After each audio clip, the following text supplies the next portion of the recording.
Alright, no comment. Welcome to another episode of Under Construction. I'm your host, Ellis, otherwise known as the Admiral. That's not how I start this show, but that's how I'm starting it today. We're 20 minutes late, but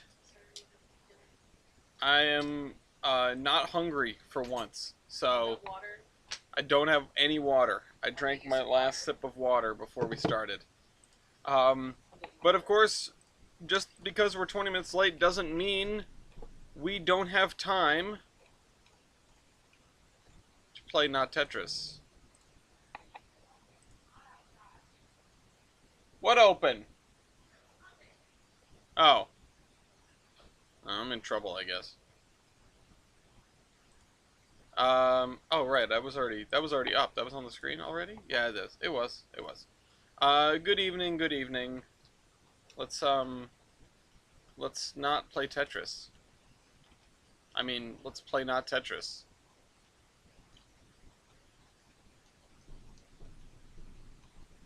What else would I play during the stream? That's right, it's all not Tetris all the time.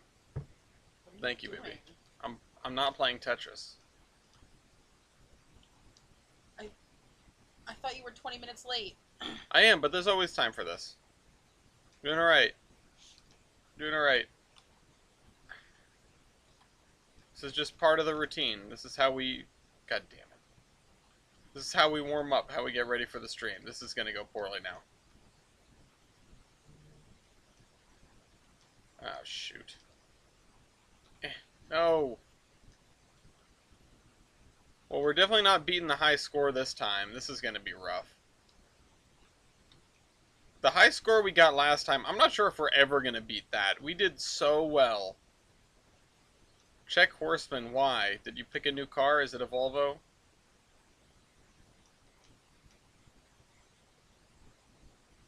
I will check it later. I'll check for you. Oh, I don't think you can. Oh, never mind. The duck arriveth. Hey, Taki. Oh, that worked. Do I have dandruff? Is that why you were petting me? No. Oh, okay. What the hell? What? What do you mean, what the hell? What is this? It's not Tetris.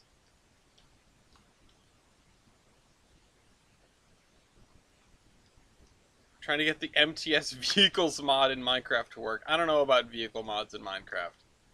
It's always struck me as always very cursed. The only vehicles that I need in Minecraft are cool minecarts and sometimes Rails of War.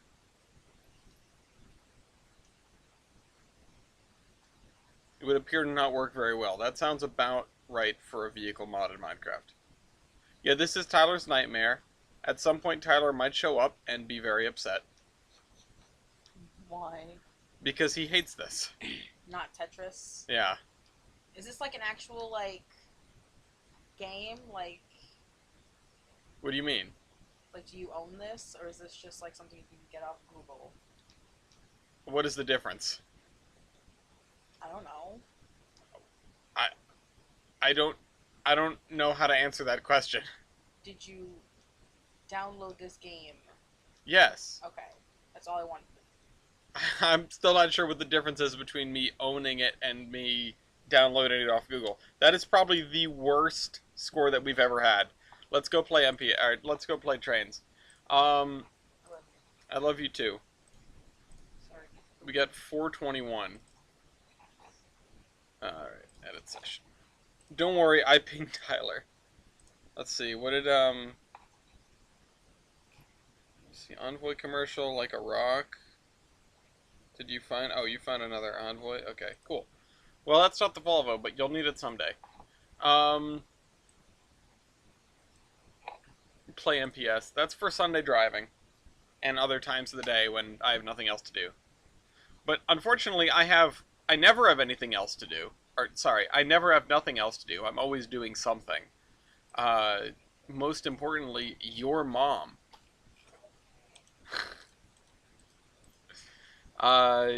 Anyway.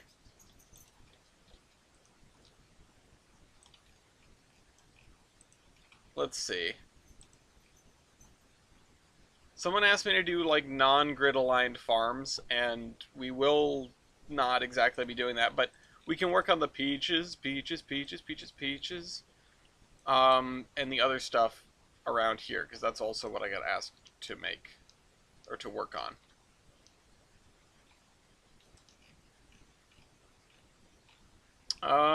Let's see.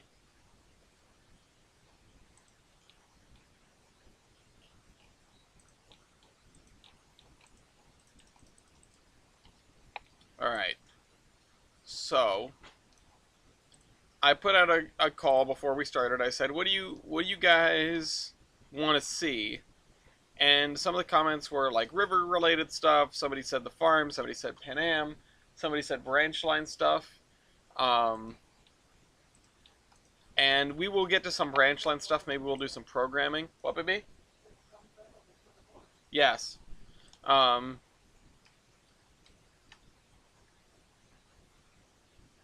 Princess Peach at the end of the line. I'll make you mine. Oh, peaches, peaches, peaches, peaches, peaches. Peach basket. That's not what I want.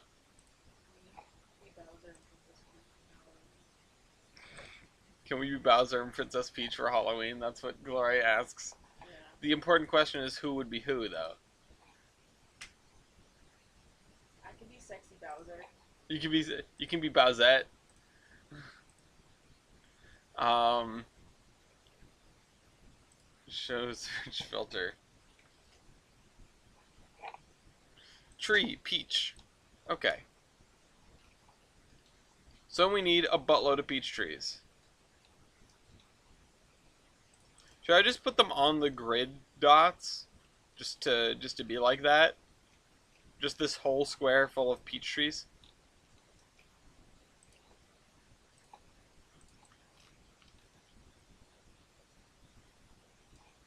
Can I copy paste these properly? Peaches, peaches, peaches, peaches, peaches. Oh, crap. Oh, man.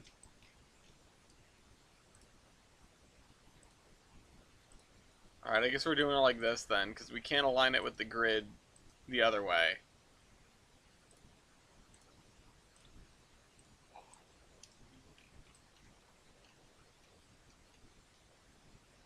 Does this count as being in rows? Hey, Ryan! What's up? Alright, I think we're going to do this. I'm going to have to trim these a little bit.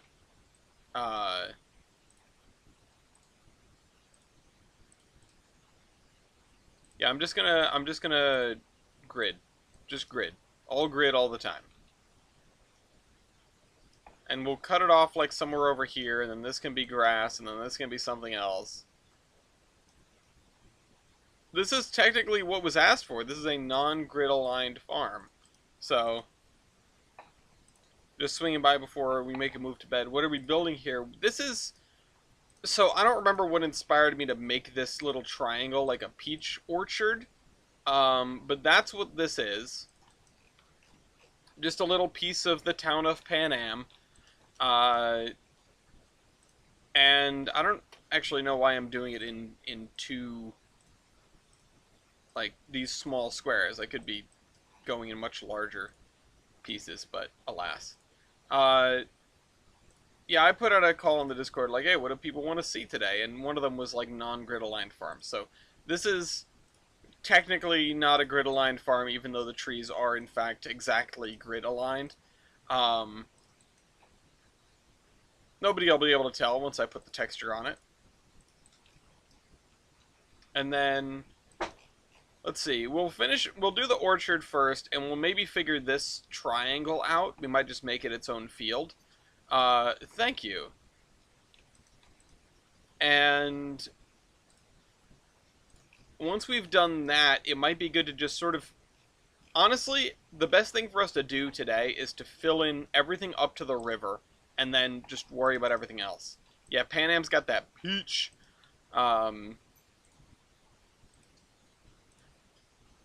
Let's see. Oh, I missed. Oh, we could be making Tetris blocks with this and then filling it in that way. Okay, that'd be kind of funny. Hold on. Hold on. I have an idea. I am the man who arranges the peaches that continue to fall from up above. Oh, that's too long to be a long block.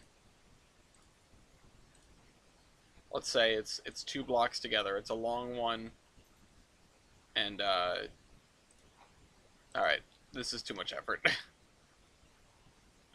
I know founder of Achievement Hunter Jack Patillo has. Hey Mew, you haven't missed much. I've been late. Uh, did I miss not Tetris? Unfortunately, you did. But if you want, we can do more. I mean, I can just pull it up again. We can do another round of not Tetris. I don't see anything wrong with that, right, guys? Um, no, we have not tried to deal with Monkey Bananas yet. I think Monkey Bananas is going to be kind of low on the priority list, but we've got to get there. The thing with switching out Monkey Bananas is it's like one of the last things that has to happen in the switching of Mason Valley. And as someone who tried to switch Mason Valley, I guess you could call it by hand. It was not easy. It was quite a puzzle because the train you roll in there with, even just the first train, which is just the loads. No loads refused here, but even that first train, uh, it's really long. It presents problems because of its absurd length. Uh, and trust me, I know the feeling, but that's what I mean. When I go to program that, I'm going to need to think way further ahead than I have been thinking ahead. Um, and I don't actually know how I'm necessarily going to accomplish that. Um, but I think the next step is, for as far as shunting jobs go, we just need to figure out the branch line, the olive branch. And also, what happened last time? We had a train derail off the end of track, which I don't understand how it did that, much less why. It had to have run through a red signal, or at least one red signal, and then beyond. It must have been like gassing it, and then hit the red signal, and then tried to stop, and yeah, the magic mic. Yeah, exactly. Um, that's something I want to figure out if we get the chance, but it takes like 2 hours to get the simulation to that point, so I don't think that's happening today. That's probably going to be a future episode where I start off with the sim, sort of like I did last time. Um,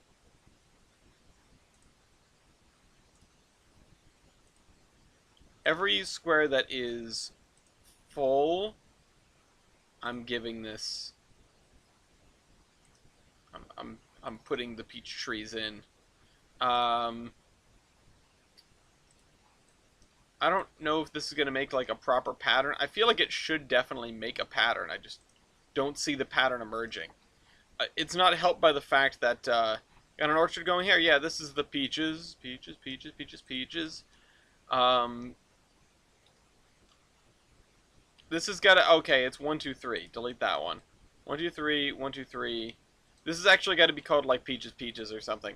I mean, it won't get like a real name because we're not serving it with a railroad. Would be kind of fun and silly if we did have a siding for it, although I don't know what you would bring to a peach tree farm. For those who have ever dealt with orchards, if there's anyone out there that has, what the heck might they be getting in by rail? Fertilizer? Um, yeah, the Trainz grid is definitely helping me out here. They could get some good old ammonium nitrate in here and blow the joint up.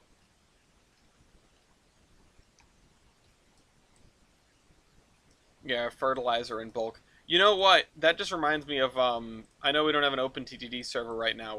We will get back to that shortly. Um, Maybe tractor parts. Yeah, I do like doing that. There with the industry set we have, there's ammonium nitrate as a commodity, and the one time I was shipping that around, I just named the train Bomb Train. Um, but I think they do more shipping. Um, why would you deliver peaches to a peach orchard? I mean, I guess you could bring you could bring the fruit out. Actually, fruit pallet is a thing. Fruit pallet is the commodity that gets delivered at Monkey Bananas too. Just for those curious. More peach equals more peachier fruit.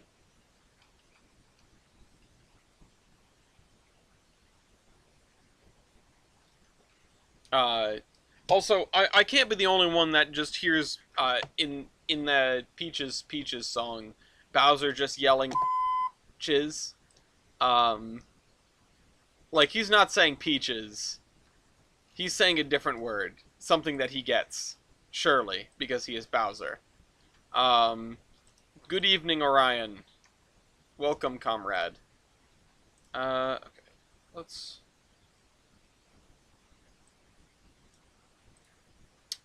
Let's do. What if I drew a line like right across here with a ruler?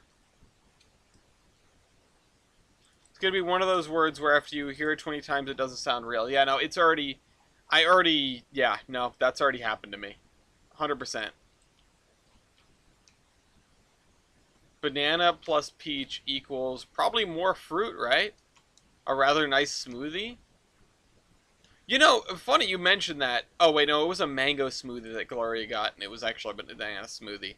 She ordered a mango smoothie at a restaurant we went to, a Mexican breakfast place, which was such a like interesting combination restaurant. It just had like tacos and burritos and stuff, and also pancakes and waffles. You know, had some great smoothies, and there was a mango one and a banana one on the menu. And Gloria orders the mango one and gets it, and it's like, this doesn't taste like mango. Hands it to me, and I'm not a big mango fan, so I would have, it would have flagged immediately for me. Uh, Hands this smoothie to me, and I'm just like, that's a banana smoothie. There's a reason it doesn't taste like mango, because it is 100% not mango. Um, and I thought it was just like a weird situation, and then Gloria pointed out to me the second time we were there that they had a mango smoothie on the menu. Oh, and there's Be Real. Okay. I gotta move this. Move this over here. They had a mango smoothie and a banana smoothie on the menu, so they must have just mixed up the order and given Gloria a banana one instead. And I mean, it was fine. Banana is probably one of my favorite fruits. Even though it's technically a berry. I guess a berry is a fruit. Um, is a berry a fruit? We had this thing earlier about watermelon, right? Or no, not watermelon. What was the thing I thought was a vegetable? It was actually a fruit. This was from like last episode. Also, let's do Be Real really quick. Um, let's see. Time to be real. This is weird. I got at a fruit discussion. You're having there's a name for this. There's a name for this kind of effect. Um,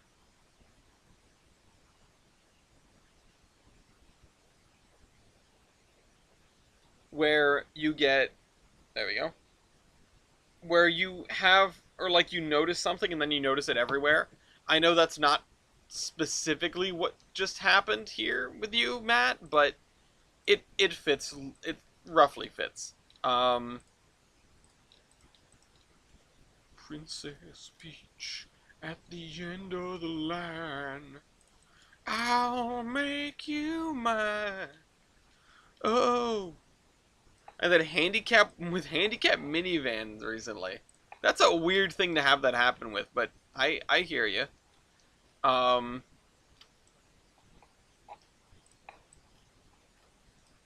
Yeah, Dodge Caravan and the raise up for the handicap ramp. I know what you're talking about. Oh, it was Lord and Savior Pineapple. Was it? Oh no, your smoothie did. Oh, okay, yeah, that makes sense. Um,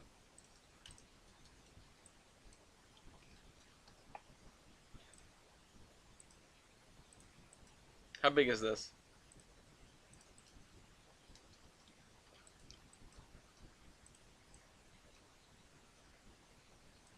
I'm just gonna put this over here. Like these are, this is like refrigerated storage for the peaches. This is a pretty big peach orchard, I think.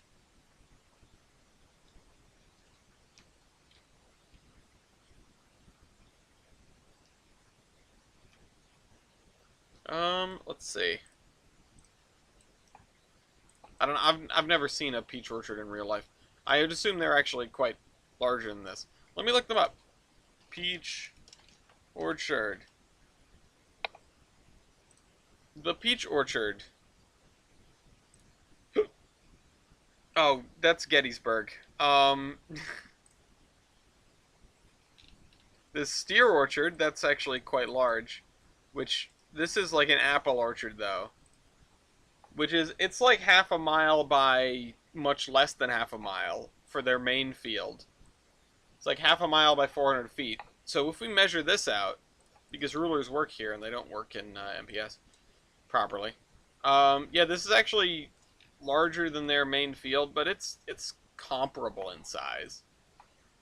I need some access roads and paths. Yeah, actually, I mean honestly, if you're looking at something like Steer Orchard, no, they just have them in rows, and you know they have the paths come through them the other way. Although it wouldn't really make sense that this would be the arrangement of them. You know, the grid would be aligned differently. Although, yeah, okay, where are the ruts? I have ruts somewhere. I think they were over here.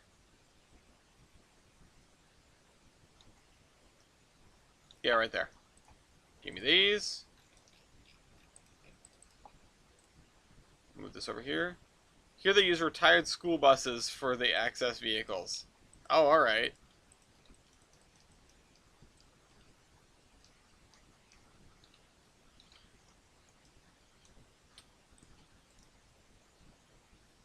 Mew. Mew. Some people call me the space cowboy. Wicked wild. Just go listen to Wow Wow. It'll shake you up every time you hear that song. Um,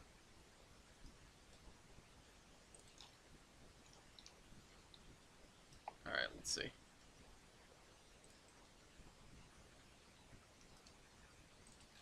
What is everyone's actually? I kind of want to go around the horn here since I mentioned it.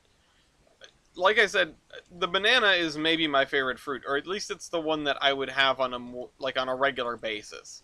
It's basically the only one that I go to the store and buy, aside from dried cranberries or like dried, you know, craisins, I guess is what you would call them.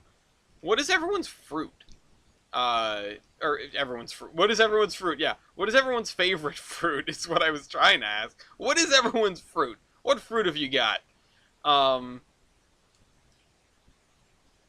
how fruity are you? Oh God. Oh God, no, Ryan, don't say that in front of TJ. TJ's gonna get scared. He needs to go to the dentist. Um, a dentist is the only thing that I've. Oh, mangoes are. Oh, raspberries are great. I love me some raspberries. Um, but I hope. I wish you luck with your procedure. Uh, but somehow, oh, lemons are good. Lemons, cherries are decent in certain things. Lemons are really good in certain things. Strawberries are effing fantastic. I totally agree. Uh, and more pineapple lately, which helps in your digestion, and it helps with a certain other thing, but we won't mention that here. Uh, But yeah, now mentioning dentistry, somehow going to the dentist is the only thing I've managed to consistently do for the last 10 years in terms of my health. Uh, Blueberries are fantastic, but I don't like them in anything. I like blueberries on their own, but I don't like miss me with that blueberry muffin or blueberry bagel. You know, um I just want like a carton of blueberries or fresh blueberries. Totally agree. Um, Pineapple makes you like weird cars. Damn, apparently Dean's been having a lot of pineapple. Uh, Mangoes are good. I'm pretty ambivalent on mangoes. I feel like it's odd that nobody's said apple yet. Uh, I mean, there are people out there that really love apples, and there are so many different varieties of apple. I can't imagine that it just like doesn't cross anyone's mind. As far as like an everyday fruit, apples are second to me behind bananas, and then like strawberries are third. But I feel like strawberries you have to eat like right when you get them from the store, or not much longer because the moment they start to get mushy, it's just like game over. Blueberries, blueberries, once they start to go, they're still kind of okay for a little while. But man, strawberries, it's just like eat them, eat them. Yellow apples are an interesting one. I was always a Granny Smith kid growing up because I liked sour stuff, but Empire apples might be my favorite, which I don't know if they're a local breed or what. Um, I know they grow them at Steer Orchard, the one that I was just looking at to get reference for this. Um, we can get them at our local farmers market. My dad is my family's apple guy. Yeah, everyone has an apple guy, you know. Um, but yeah, I feel like when I buy apples, they just sort of sit, and then I forget about them, and then they like go bad. Uh, Whereas bananas, I see them, and even if they start to go bad, I have a use for them because I'll just chuck them in the freezer and then use them in a banana bread. Uh, there's some people around here with a strawberry patch, and they let you pick them for $10 a bucket. Uh, $10 a bucket's pretty reasonable, damn. Um, yeah, Cosmic Crisp is like a relatively new apple breed. It is pretty good. I was kind of disappointed by it because it was hyped up to me, but um, I think it's definitely an okay apple. It is really cool for like the fact that it'll last 6 months or whatever once it's off the tree. Um, Banana pudding is banana pudding's pretty solid. Not gonna be my first choice of pudding flavor, but yeah, the shelf life is the real cool part. This is my first time hearing about Cosmic Crisp. Oh, it's really neat. It is like a recent apple breed, which is something you don't even think about, but people dedicate their whole lives to making apple breeds. Even now, there's always like new and like apple tree diseases to fight back against, or again with the Cosmic Crisp, just like making a juicy apple that lasts for forever on the shelf. I'm gonna say something divisive here, though. I'm gonna say something divisive. I like pears, which some people effing hate pears, and I don't. I liked pears a lot growing up. Um, I think Cosmic Crisp is more for just eating. Um, Taki loves pears. Wow. Uh, yeah, I'm a big pear guy. I don't ever have them, but I have a lot of fond memories of enjoying pears. Um, the doctor despises it. AKA eating said, see, people out there despise pears. Oh man. Uh, oh, I like grapefruit too. I have a grapefruit are way too much effort to eat, but I like the taste of grapefruit. If a rail fan likes pears, otherwise they wouldn't like locomotives. I don't get it. Um, what am I missing here? What's the pear locomotive thing? Uh, grapefruit and cranberry. Oh yeah, that's fair. Better drink than food. Yeah. I mean, I'm not gonna go like eating raw cranberries, but like I said, I will scarf down some craisins. Um, bell pear. Ah, bell pear. It's like a cross between a bell pepper and a pear. Pairs of locomotive. Yeah, what if you just like single locomotives? Hmm? I only like my locomotive single heading. Well, down bottles of cranberry juice. Honestly, same. Cranberry juice is basically the only juice that I buy and actually drink. We've bought orange juice and we've bought apple juice in recent memory, and it just sits in the back of the fridge, and then I forget. Um,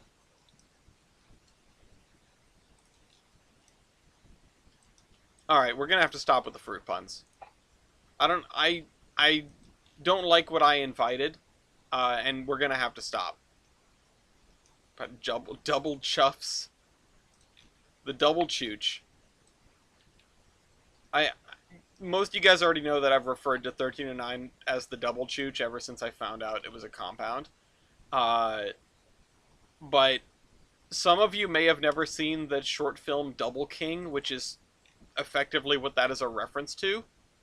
That's something that Gloria showed me. And man, I'm making like a laundry list of things for people to look up. There should be a link dump after this. I should like actually make a link dump. It's not gonna happen, but I should. Um, let's see. Effing Cosmic Chris, Double King, um, something else. Whatever the third one was. The Tucker 48. Do you mean your alter ego? Oh God, that's right. Oh yeah, you know what? Fine, I am the double chooch. That's like my I am Iron Man moment. Now I need to get a hold of someone with a 1309 card. I don't have one. Um, and there may be 3 special orders that are getting wrapped up pretty soon. So if you guys are local to other horsemen, you can. I'll let people know, or I'll in the thread we have for the trading cards. Um, I will make a note when these cards come out, and to whom they belong if those people are in the thread. So you can maybe trade with someone if you run into them at a show or whatever. Um, there are some cards that I would have liked to get a hold of that ended up as special orders. I mean, I am glad to have a RGS 20 card out of Gloria's special order. Um, let's see here. There we go.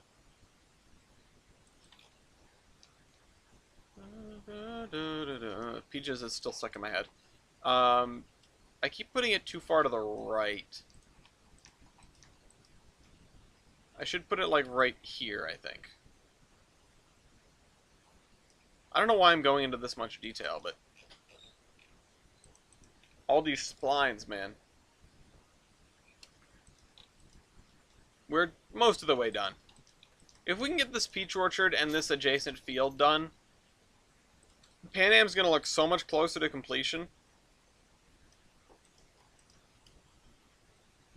Could you use being responsible on Lizard Head as our style point for RGS 20?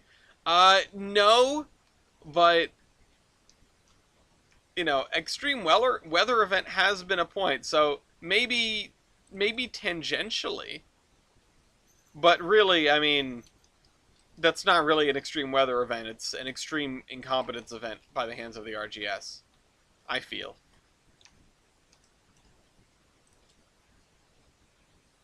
Maybe I'm doing the RGS dirty, but I find that okay, because Lucy is far away from me and cannot kill me. Lucy being RGS 20. Let's move this way. This way. We're almost done here. Well, no we aren't, but we're getting close. I used to have grapefruit for breakfast, just to come back to it. This is like a piece of my childhood that I'll never forget, which is you slice the grapefruit in half, um, and then you like sprinkle sugar on it, and then you use a spoon to like carve out the bits, and then eat them. Yeah, I that was always an interesting. I kind of want to still do that, but like I said, it's too much effort. Um, I'm down to like a bagel is too much effort and time for me to make in the morning. I just want, I want like a protein bar or something.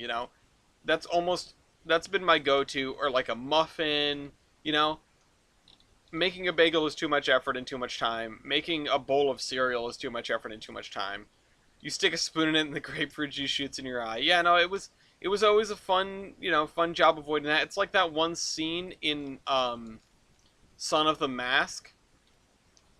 You know the one. Um,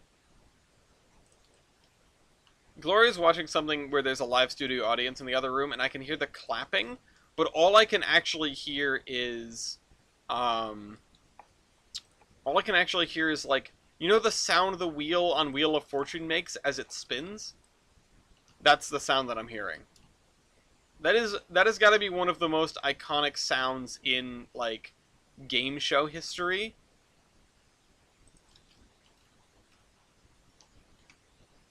What are some others maybe? I do not know the one. I've not seen Sound of the Mask. Well, it's okay. Um, if anyone's going to be in the western half of Ohio soon, the Toledo division appears to be getting a tire replacement project. Neat. Um, the original Mask is on your to watch list. It's a pretty good movie. It's been a long time since I've seen it. I don't even remember why I saw it. It's not like I sought it out. I'm pretty sure it was just on TV. Um, we're gonna have to pull all these back to be on the road, I think.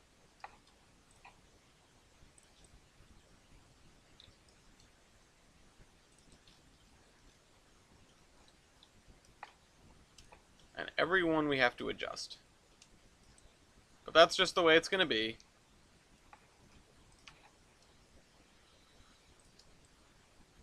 Honestly, we shouldn't even worry about that end. We should just put that end down and then go back and fix it later.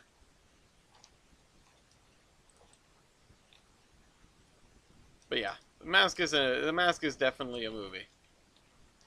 Um, I wonder if the grapefruit thing is something that belongs on like Food Court. There's a great podcast called Face Jam, with these guys who do like fast food, uh, like they review fast food specials, like limited time offers, and or limited time menu items, I guess I should say, not offers, not like coupons, but like special sandwich or whatever. Um, would surviving a drunk driver be a style point for 346? I don't think so. No. But yeah, let's see. This is almost. I'm just gonna put this here for the sake of completeness. Let's pull that in like so. Pull this in like so. Pull this in like so.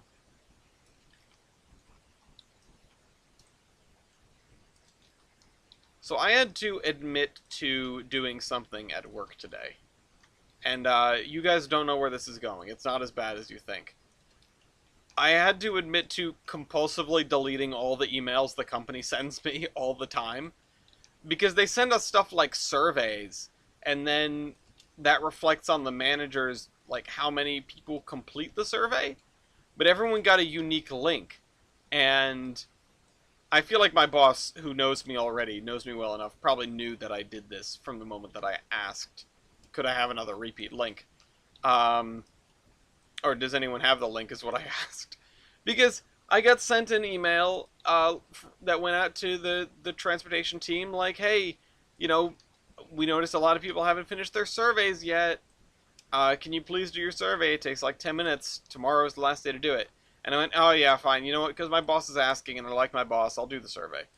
And then I had to go and look for it in my inbox. and I did not find it. So I had to send an email back saying, hey, does anyone have a link to the survey? And I got one response back from my boss and one response back from another manager, and they were both just like, you should have it. Uh, and one of them CC'd the like HR manager who runs the survey, and the HR manager was like, "Do you not? Did you not receive it?" And I could have just said no, I guess not. Um, but what I actually said was, there's a much greater odds that I deleted it versus never receiving it in the first place. Could you send it again? And I'm glad that I haven't been reprimanded for this, because I mean I doubt that anyone's going to get genuinely upset with me deleting all these random emails because they're practically spam.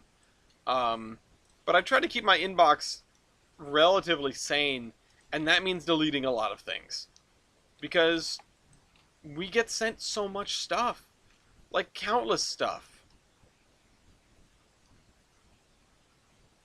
Um, what if I have an idea, and I'm gonna use Surveyor 2 to do it. Much familiar to CSX. Paint for identifying ties. Oh, faulty ties. Oh, neat. I had no idea. Let's grab... Oh, shoot. How about like this?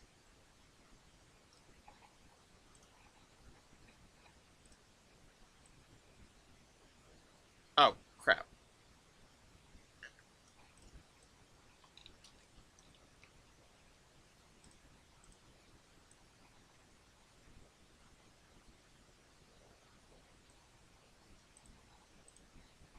Let's move all these things back up to the road. The Milwaukee Road. Oh, shoot.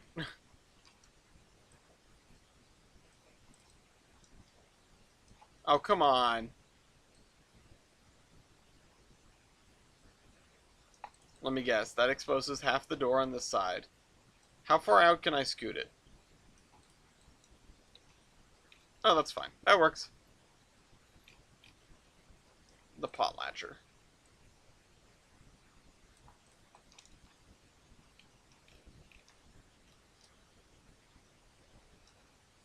I think I'm going to scoot these over this way.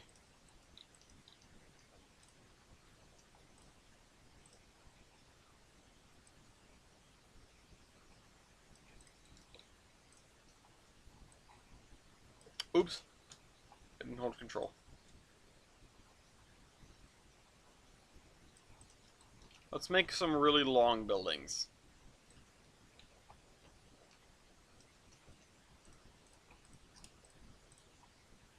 And then slide them down so that there's enough room for trucks to turn around in here. For these refrigerated goodies.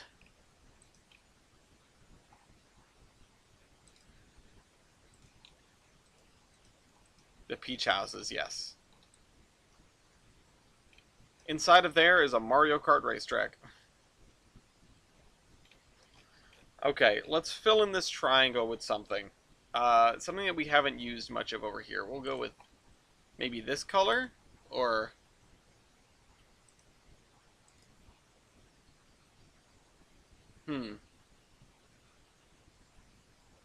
This color, perhaps?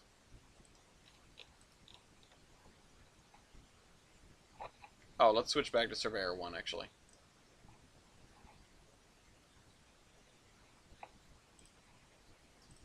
Alright. I'm glad I was finally encouraged to do this peach orchard, because it would have just sat for so much longer. As we sort of wandered down the line, you know? We've got so much more to do down there. And I know last time we worked down there, it was basically just an exercise in seeing what copy-paste can do. But...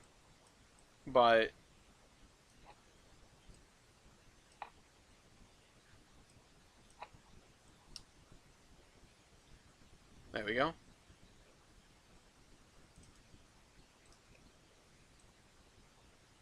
let's see. Yeah, let's do it like this.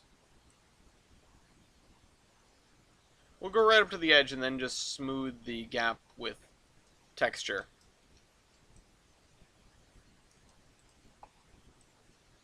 We also could have like a little lake or catch basin or, you know, water retention pond. I know this is before the era of like modern hydrology, but, you know, could be something. I mean, we have this, I guess. That doesn't really count, though.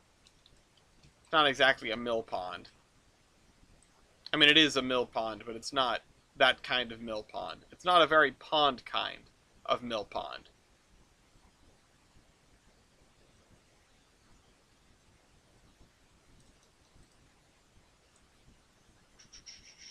Yeah, let's just do this.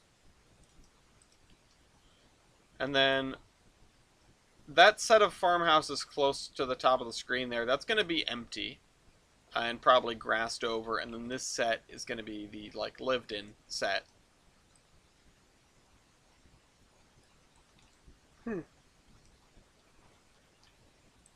I'll put a little park here. Something that Geiger has too much of and we don't have enough of. Just random little parks. Let's fill this in here. It feels nice to be doing it by hand again. Phrasing, boom. But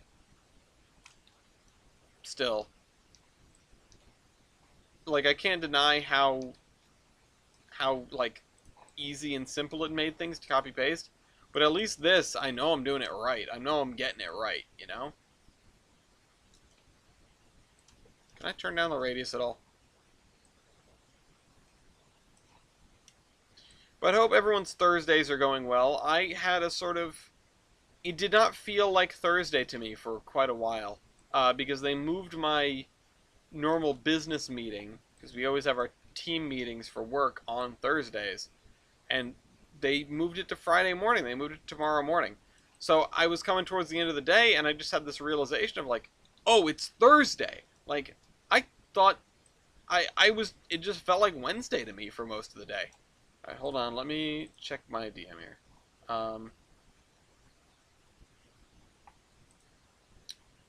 Good Lord.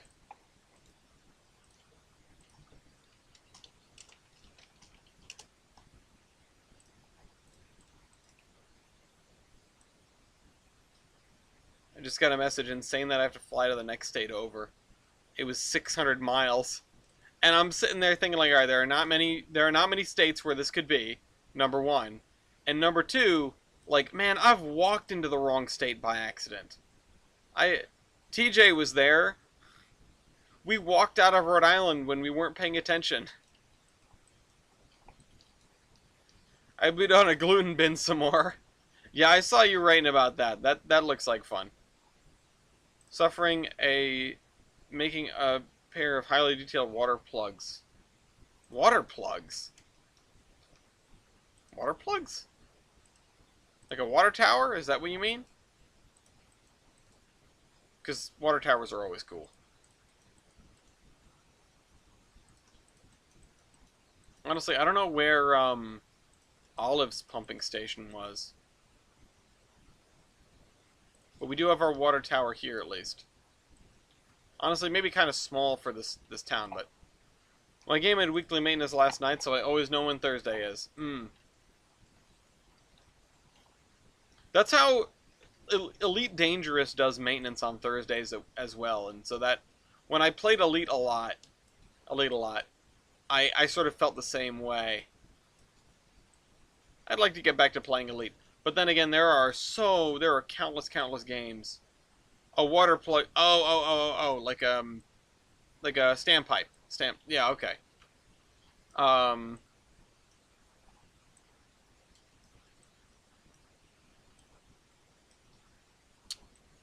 There it is. That's not it. Where is the...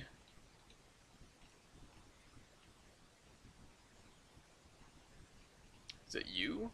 No. Is it you? No. You? No. This? Yeah, there we go. Move that over. Um, Putting something in those silos to make your lives easier. Yeah, just put like a big motor on the side with like a hammer, so it just you can turn it on and it'll thwack the side of the thing for you. Not like a hammer, but like a rubber mallet or something. Or just if the vibration is more important than the actual hitting it, then just have like like the things inside of a gaming controller or some other vibrating thing to where it's just like an unbalanced counterweight sort of thing. That's what you need strapped to the side of it, but like big. Like take the motor out of a table saw and do that with it. Or I have a big pump motor that's just that I got on the side of the road. I don't actually even know if it works. I don't know what voltage it takes, but I've been wanting to see if I could use it for something. There was something I wanted to use it for even. I can't remember what. Um, but anyway, get one of those.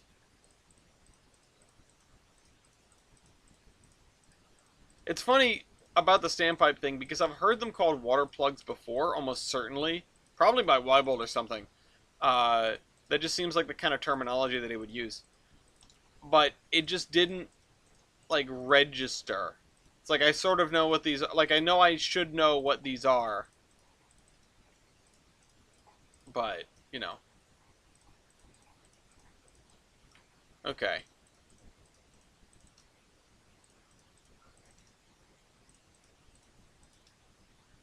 See, I got a thing. All right, there we go. I got a demo in Old Barn soon. The ETA for the demo is before winter. Give me some oily rags. I'll demo that barn. This is not an endorsement of arson, otherwise known as the first episode of the greatest documentary ever made.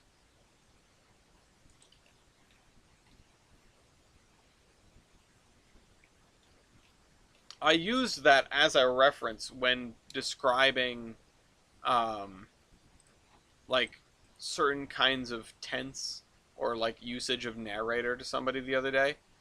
I was like, "Here, look at this documentary," because it had to do with the point of view of the narrator and how you can have you can have what is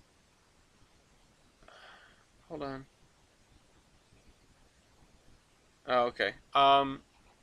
You would have what is effectively like an unreliable narrator, but it's not unreliable, it just doesn't have all the information yet.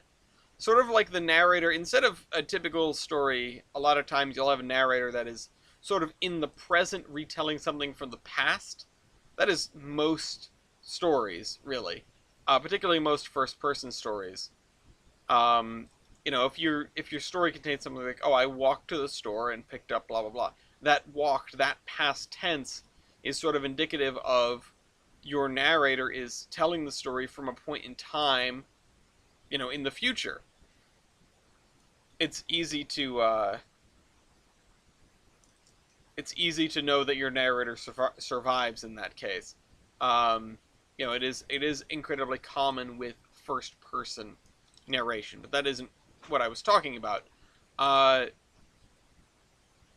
what I was talking about was sort of the setup for one thing and then something else happens.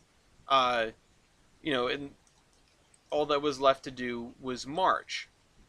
Sort of like Nick Carraway kind of narrator. I don't know if I know who that is.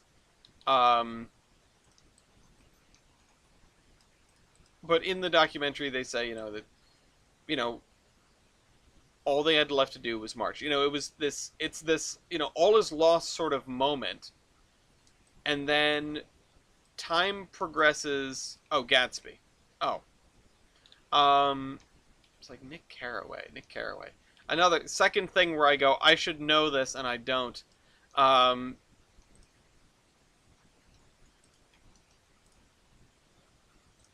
anyway, yeah. So having, setting the narrator up to not have all the information and not necessarily have the answer immediately can help with tension in your story. Yes, baby? Those are float away. Thank you. Um. Anyway, that's just what I used as an example. It's probably one of my favorite parts in the documentary. This is not that cold. That's disappointing. But water is always good. Water is the best drink. I know it, you know it, everybody knows it. I want some kind of scrubby grass for the ground in the orchard.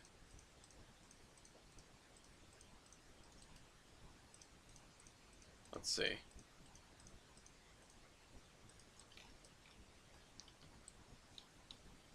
Honestly, it could use a,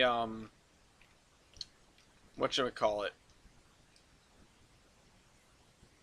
What's the word? What's the word? What's the word? It could use the special ground. Turf effects. But I don't think I want to invest a turf effects into this. I know I only have so many. And I want to see if I can find a ground texture that helps. Like this. A thingamabobber. That looks so bad. Actually, it doesn't look that bad. That looks really good, actually. Damn. Alright, let's do this.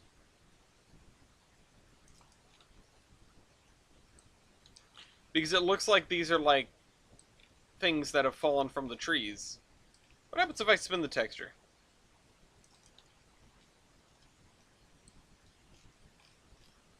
Honestly, it doesn't even matter because of the, I mean, it matters, but only when you're zoomed out to, like, right here.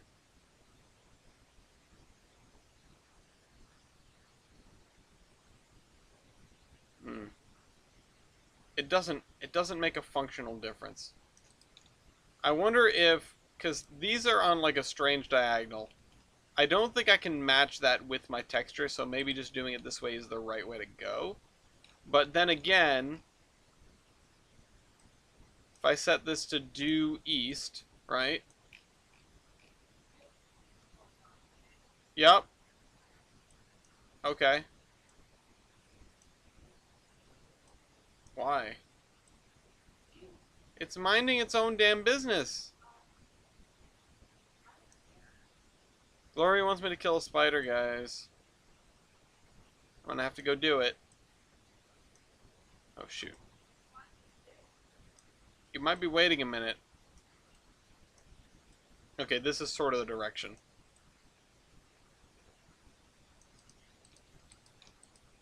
Just put him outside. Yeah, I should.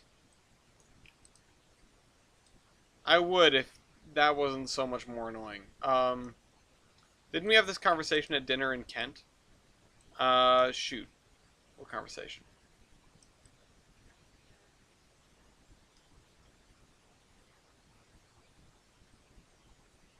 Did we? I mean, this was before I had that other conversation. Oh, about spiders. Oh, I don't actually remember.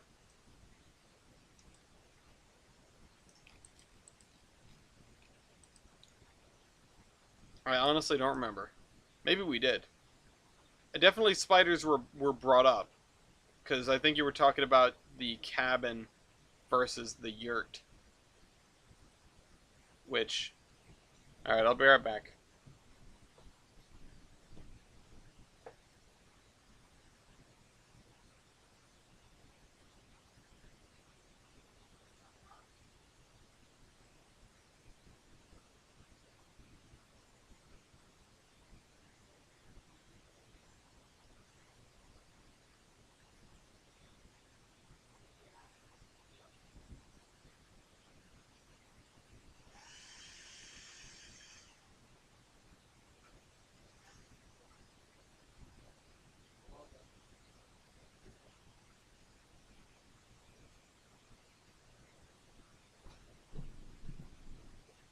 Taken care of. Oh yeah, the spiders are good actually. Yeah, but also you know, get them away from me. Uh, yeah, no, I mean I don't want them crawling on me, but like I don't, I leave them alone most of the time. Like there was a little one, like a pinhead-sized spider, crawling across my computer screen yesterday, and I was just like, oh look at that, you know. It doesn't bother me any again as long as they're not on me, but usually I don't have that problem. Let's just do this. And then let's get the edge here. Okay. Okay. Okay. Love you. Mm-hmm. We got Venkman a collar today. So we got the cat a collar because the cat was getting curious about the outdoors. When I work on the porch, sometimes I'll leave the door to outside cracked open so that the dog can sort of go in and out as he wishes. He spends an awful lot of time laying in the grass outside, and I don't begrudge him one bit because if I was a dog, I probably would do that too. So the cat will come onto the porch and sort of like look out the crack in the door. Um, and I put a picture in pet pics of him looking out the other door, not the one that was cracked open. And you know, today he was looking out the cracked open door, and I was thinking like, I wonder what his reaction would be if he got to go out. You know, if he got to go outside. Um, Honestly, I'm not sure how he might react. And I don't want to let him like roam the yard because even though it's pretty well fenced in, he's a cat. I'm sure he would find a way to get out in the first place. And he's an indoor cat. He doesn't know what the heck to do out there. Um, Free Venkman, yeah. Again, I don't think he really wants to be freed. Um, he's a cat, so he just sort of is like, oh, you know what? I'm very in charge, when he has no idea like how or why he's being fed or anything. Uh, Fiercely independent and yet dependent on all of these systems, or dependent on us humans.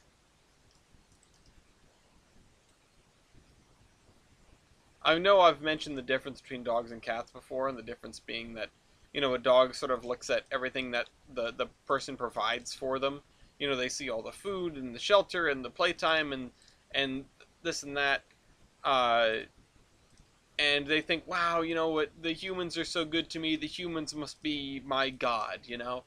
And the cat sees all the same things and says, ah, the humans are so good to me. I must be a god. Um, If Booney has been trying to escape, he'll run outside and then be like, wait, what do I do now? And then you pick him up and bring him back. Oh, man. I mentioned before that Vangman was once shot onto the porch and couldn't get back in the house because we didn't know he was out there. He snuck out there and then we closed the door on him. And ever since then, he's been incredibly skeptical of being on the porch. He'll go out there while no one is moving, basically. But the moment I like shift in my chair a little bit, he thinks I'm gonna shut the door, and he comes running up the stairs and back into the house. Uh, it is pretty funny to watch, honestly. But yeah, that's him. And we should make this like a gravel road instead of a.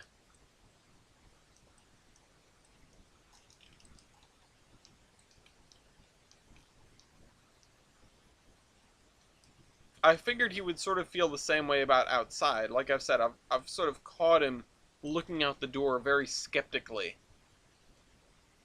And yeah, gravel roads, take me home. Let's see if we can find some sort of large garage.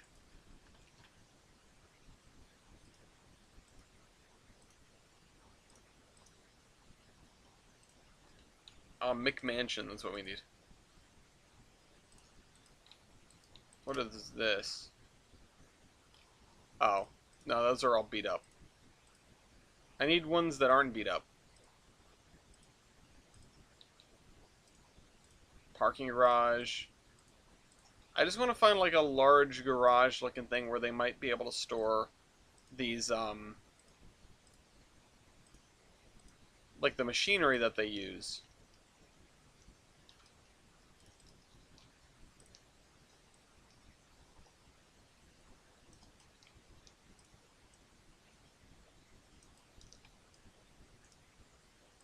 Let's put a second one in.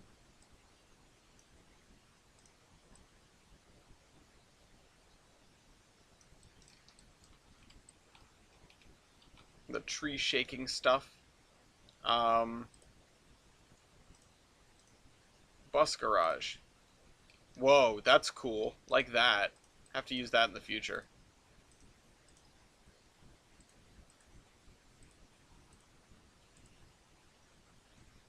Hmm. Are there doors? No, they're only at the other end of the building. Oh, I suppose I could spin the other one around.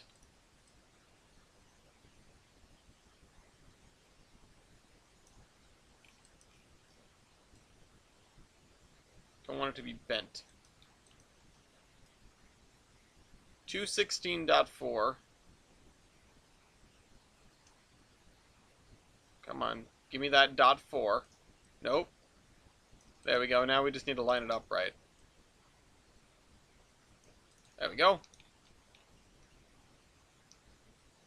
Oh, and it needs to be slid over by a little bit too.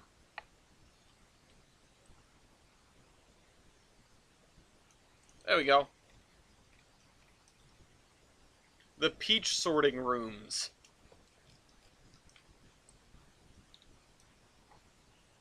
And let's put in a couple of big trees back here. Maybe like a big leaf maple tree back here.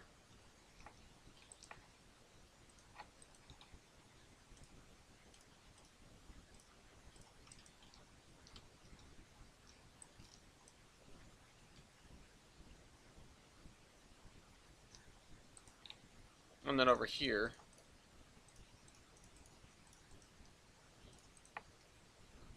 another big leaf maple or two.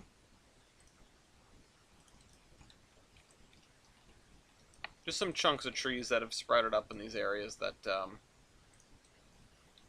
don't have much tending to otherwise, I guess.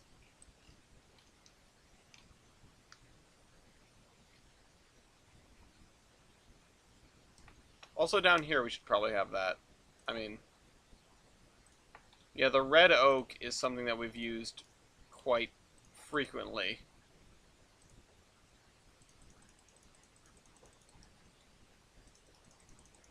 What's funny is we have these sort of templates for the trees that we put down, and the original chunk that I made to copy paste, I don't even know where that was. You would have to probably go back to the first or second episode of Under Construction to find that chunk of trees, or at least within the first dozen or so. They should all be in the playlist, but that's never a guarantee. Never with me. In fact, I think I forgot to say I like this one to be in the playlist, so there goes that.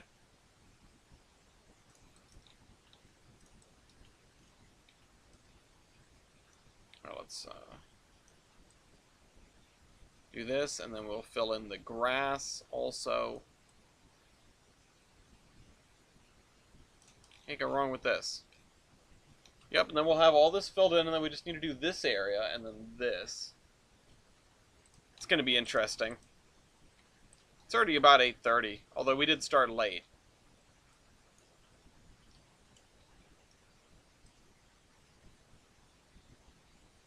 But yeah, TJ, I have the same conversations every time spiders are, every time there's a spider. Every time Gloria asks me to kill a spider. Or get rid of it, or whatever. I'm just like, no, why? What is it doing to you? But honestly, I think it's a, it's a prejudice, is what I would say. It's definitely a prejudice. Anyway. Alright, let me fill in this. I'm so ready for Pan Am to be done. I feel like I've been here forever. Which, it has been at least a good couple months between when we decided that this was going to be Pan Am and now. Honestly, it's been more than that. Um, but, another day, another 15 miles of main line, right? We're doing pretty well in terms of getting towards Bellington. And then Bellington is going to be, oh man, I really don't know what I'm going to do with Bellington. I don't have a lot of inspiration. I'm thinking of some towns that are on sort of the north coast of Boston or the North Shore, um, or like up in northern Mass.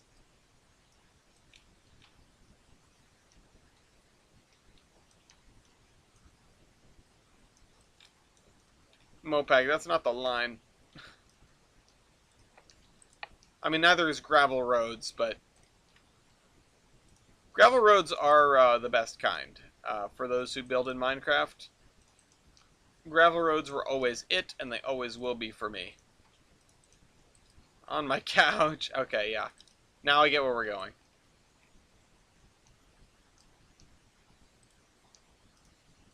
I want to be on my couch. I want to be resting. I've been trying to have more free time, which is sort of an oxymoron. But getting stuff out of the way, getting things done so that my free time isn't like the time in between the things I have to get done. It's the time after I have everything done, which is, you know, it's much more of free time when you're like, all right, when you're not on the clock with all the other tasks you have to do. And I mean, adulthood and home ownership, that time never really comes. There's always something you should be doing or something you could be doing. Certainly if I had a bunch of free days, I could work on the porch or mow the front lawn, which really needs it, or a whole host of other things that have to do with home maintenance and other little mini projects. But just that, yesterday I sat down and played a few rounds of Wreckfest with TJ, and that was actually a lot of fun. I know that some folks on the server have been doing fairly regular, like, Hearts of Iron nights, which I definitely would have loved to be a part of, but they play until like 3 a.m., so I can't do that. They start when I'm ready to go to bed and play until 3 a.m. Uh, I don't think I could do that even on a weekend. I just can't bring myself to anymore. Uh, which sort of, brings me back around to I've been trying to get my stuff done so I can do things like a little Wreckfest or a little Hearts of Iron in daylight hours or whatever. Um, I am considering a couple of things that are free time but might probably end up on the channel. One of them is doing a Cursed Halo lasso run, which is legendary All Skulls On. I would need a willing participant for that. Um, but I don't think it'd be somebody that I pick out of the audience. It'd probably be somebody that uh, like I'd be fixing to spend more time with. Honestly, I'd love to be Wybolt. I wanna pitch a Cursed Halo lasso run to him. Uh, because last time we hung out was like the last Railroad Tycoon 3 stream, or like the Unrailed stream that we did with Heist and Layton and them. Which was right when Batch 2 came out of the trading cards. By the way, with the 3 special orders coming out, hopefully that will mean that I can work on the other work on the website. Now, once the website's done, then I can work on not necessarily batch 3, but trying to sell these and market myself to other organizations, because the website, again, era of legitimacy, it's important. And then maybe someday we will have my dream website, but for now it's just going to be like Squarespace or something. Uh, Pretty sure Squarespace, because I have been figuring that one out. The tools are relatively intuitive. We are not sponsored, though.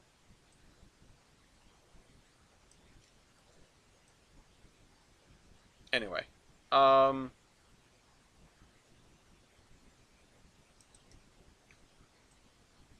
let's... I'm gonna keep saying, like, let's finish this when I'm talking about a given texture area. But even just, like, the texture being done makes it look so much better from space. As long as you're not seeing the grid anymore, which, I mean, there is a little bit of grid down here, and we do need to finish these blocks back here. But other than that, we're pretty close to being done with Pan Am. It's down there, and then over here, and then that's it. I mean, and this area in here is probably not even going to be a field.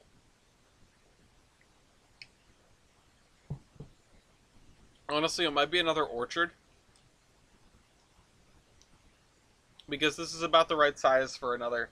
Let's do, like, apples in here, maybe? Maybe. Um, let's see. Let's see.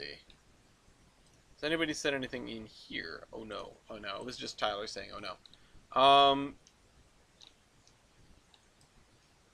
Okay. Grab my grass, please. Fill in this area here. Should I put, like, a tree just coming straight out of the house over here? There's a house, or, I mean, maybe was a house on the side of US Route 1 down in the southern part of Rhode Island that just had a tree grown out of the middle of it. And I was always fascinated with that as a kid. I couldn't even tell you why. Could be a random patch of woods where the town witch lives. Oh yeah, there you go. Every town's got to have one of those. That's where they gather for the greater good meetings. Right, let's fill this in. I think we are on track as far as the real list goes to do John Wick 2. Probably watch it on Friday with Gloria's friends and brother, and then do an episode, I don't know, maybe Sunday. But this week being Mother's Day, which, don't forget, this weekend is Mother's Day, doing something with my mom and Gloria's mom and grandma and Gianna's mom, and we're having what we've termed Mom's Day, which is just having all the moms over, which we originally called it Mom's Day because it was not going to be on Mother's Day. It was just going to be another sort of thing, but now it's on Mother's Day, so gonna make salmon for everyone. I just spent a boatload on salmon. Thank God it was on sale. And yeah, Gloria likes making salmon. Gloria makes some good salmon. I don't know how Gloria is going to make like 8 rounds of salmon, but that is for her and Gianna to figure out.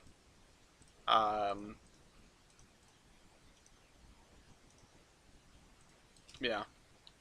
Love fish. You love raw cod salad? Alright, there we go. This.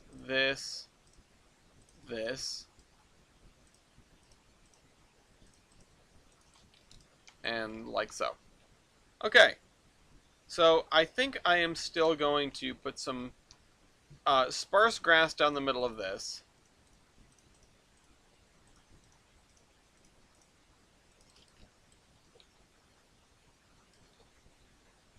And then the only thing I have left to fill in is this middle area here.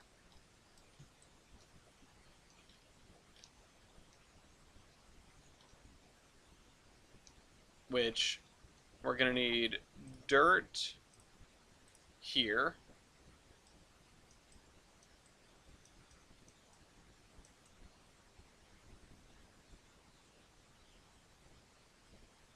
Past the back end of the house. We're also probably going to need to put up some sort of fence around this whole area.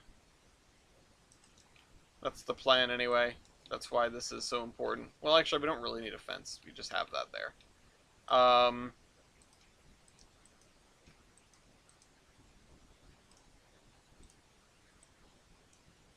Shoot.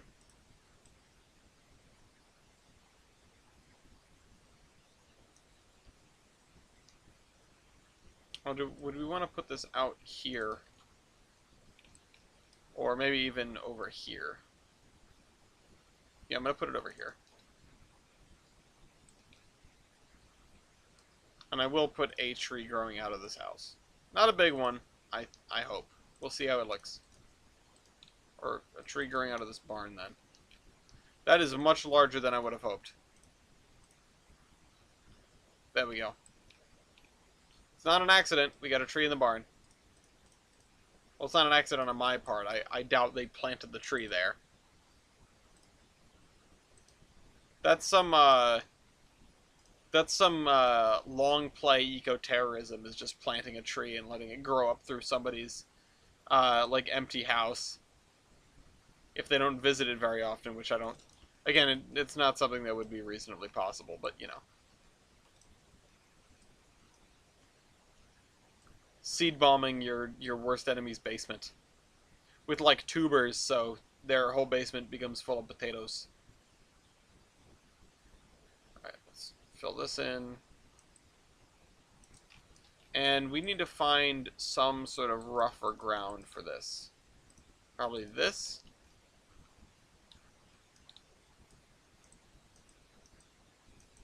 Yeah, there we go. A little bit blighted looking, that's fine.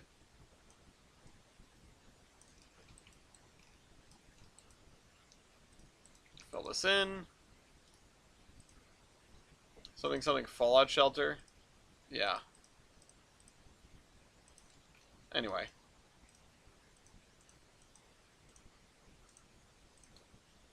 Let's just zen for a minute. Let's just zen out and focus on this. I mean, I don't know if there's very much else I have on the hand to talk about. There's a trailer that's slowly being consumed by trees and undergrowth. Yeah, a trailer seems like something that would happen to. I originally misread that as bees, and that sort of took me down a mental rabbit hole very briefly.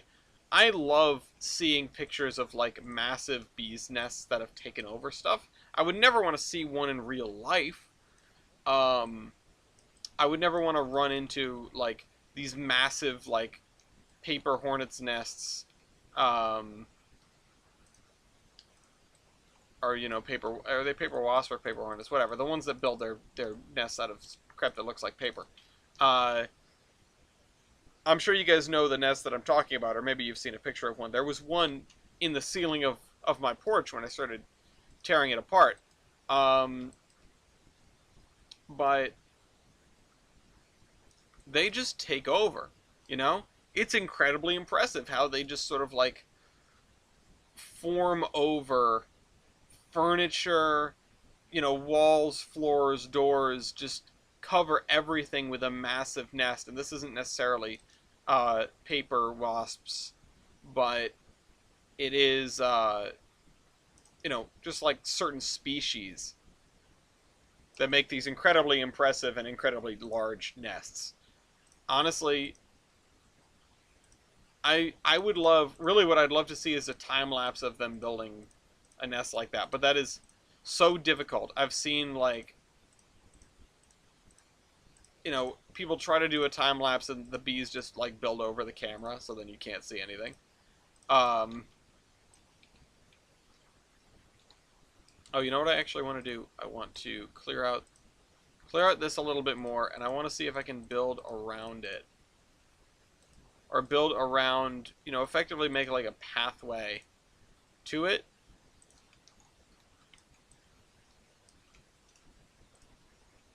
Yeah, like that.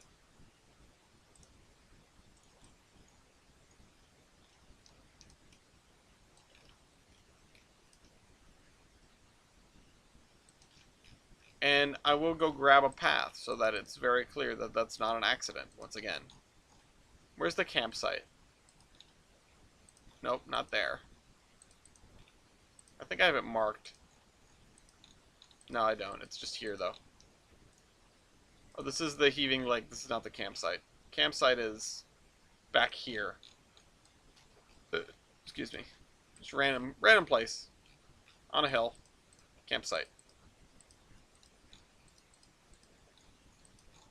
Yeah, I don't want to deal with bees of any kind, but I'm very impressed by all manner of, like, nest building insects. I love to see it.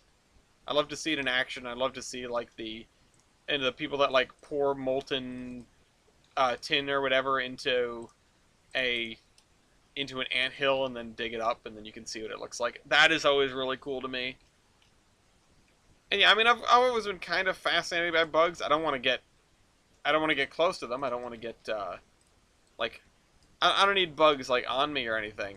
But fascinating, just you know, from afar or from behind the lens. There were a couple of like ant-related YouTube channels I binged for a while. It was like Ants Canada or something. When your grandfather's a casual beekeeper, that's so cool. I just find that so cool. Um, I special interest is bugs. Uh, Ants Canada is cool. Uh, I haven't watched that channel in a few years now. I guess I went through a phase, but uh, that's just the way it is. Sometimes you find something really neat for a little while. Um, I might, I might, go through some of those videos again now that we've talked about it, because I just hadn't thought about it in so long.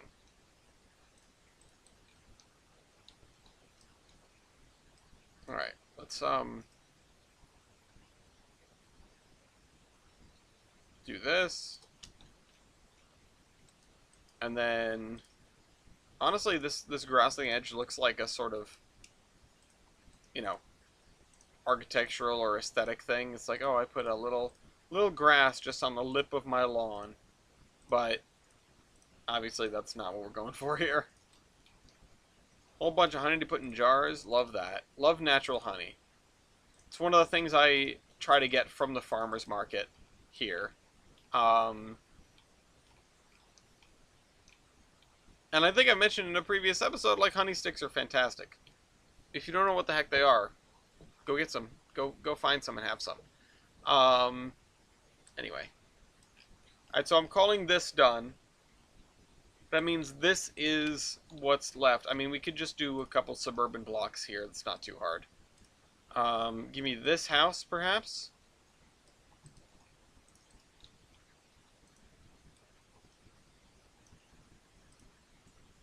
There, on the corner. This house.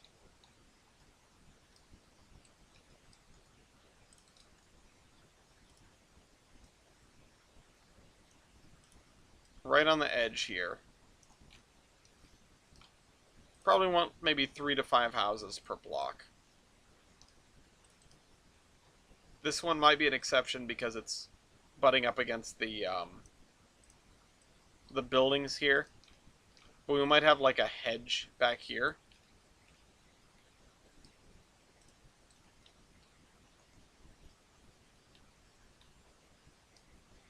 And you know what? There was a garage thing that I saw that I might want to put down here. I don't know if it's fitting, but what is this? 1930s motor garage. Not really what I was thinking. Not the one I was thinking of. Union Garage from Troy. How about that? Actually, really nice building, if I'm honest. But a little too big for what we've got. I don't know where that was. Auto garage, lockup garages, LS garage, metal garage. This is cool. Ed's garage. Again, not what I'm looking for. I'm looking for. Shoot. Where is it? It's a much larger building. Whoa. Not this, but this is cool. Actually, I think I might attach this to this building. This is the Los Santos Customs of Pan Am.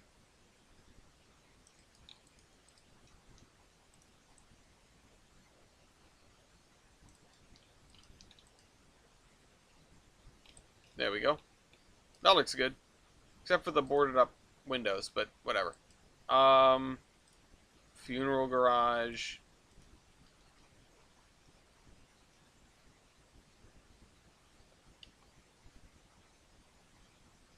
Let's see. I did see it briefly, but now I don't know where it was. I'm just going to scroll until I find it, because I know it's in here. Or maybe it was a warehouse and not a garage, but I did find it. It was sort of like a flat building with like three peaked roofs or something. Like a large building with three peaked roofs. Maybe it wasn't in this collection. Once again, I'm second guessing what I typed in to find it. Or maybe I was just hallucinating, honestly. I could have just been, because it clearly isn't here. Um,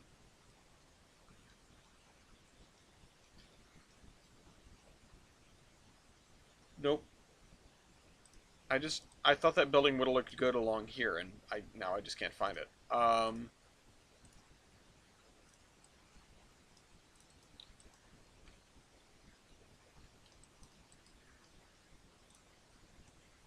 I think I'm also going to attach this to this. Let's just kit bash some more buildings. Kit bashing buildings is so great.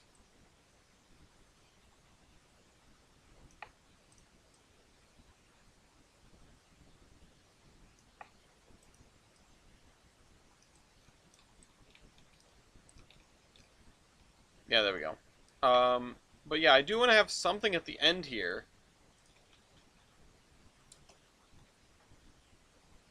I do want to have something at the end here for...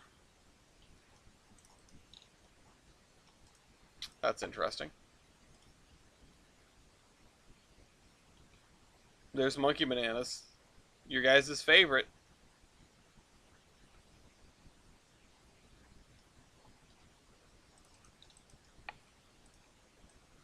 Let's put this right on the edge here. This whole lot can be just empty and dirt for whatever this place is or was.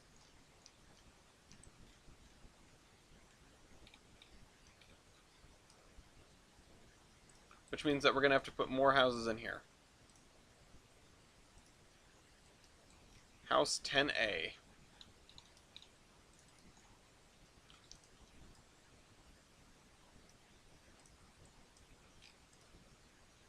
House 12, I don't like that. House 12-1. I don't like these so much, but...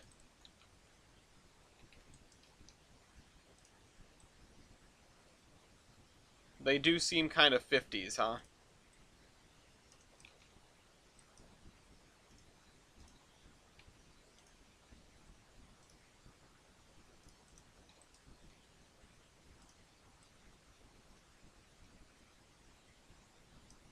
We need some cookie cutter 50s houses for this town. That's what we don't have.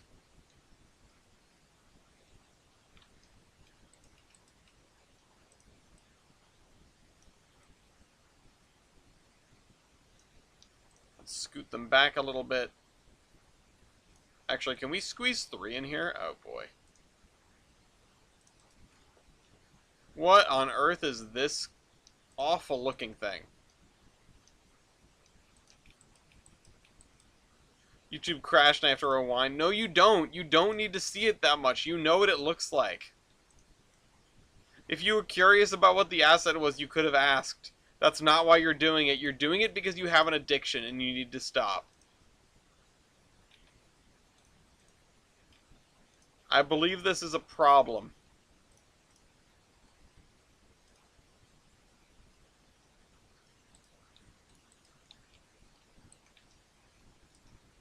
Suburban sprawl in this tiny little town. This is just a developer came in here and threw down some houses across from... They bought this chunk of land across from the meeting hall.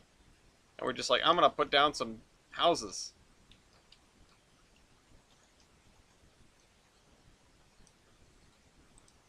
And so let's try to find something else to put on this road then. Again, something relatively small.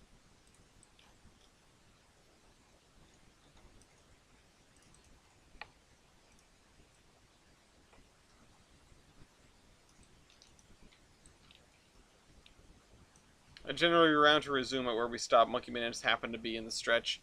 I think you're making excuses for your addiction. Angry, not just bikes noises. Yeah. Okay, let's find a hedge.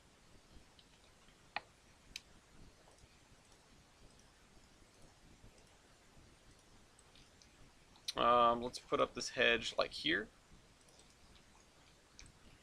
Why is the hedge transparent? Or translucent?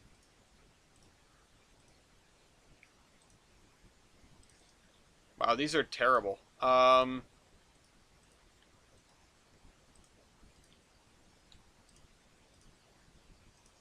Fence hedge.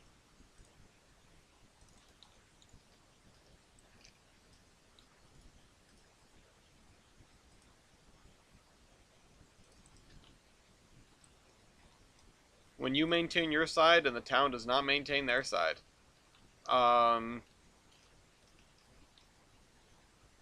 I think you're making excuses not to feel your what?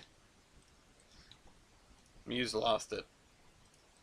Somebody give him a banana. He's lost it. He's gone bananas. Okay. And then this is going to actually narrow down over here because we're going to have some grass over here. This Herba 3, my favorite grass. Something I never thought I would... Something I probably never would have said were it not for Trainz. Because honestly, who has a favorite grass? Unless you're like a zebra. When I think of grass, I just think about the scene in the original Madagascar where Marty is describing his like meal plan, I guess. His diet. Kentucky bluegrass for lunch, Kentucky bluegrass for dinner, Kentucky bluegrass for breakfast. And of course, I have no idea what Kentucky bluegrass is other than a kind of grass. I don't know if it has significance beyond that. It's one of those things where I would love to know how much homework the guys, how much homework was done to make Madagascar. I've talked about on The Realist sometimes how comedy movies can be the most accurate because they don't necessarily care about maintaining the drama and the tension. And I'm wondering if that is like quietly one of those things. Like, how Kung Fu Panda is like super accurate to the whatchamacallit, to like the culture and stuff.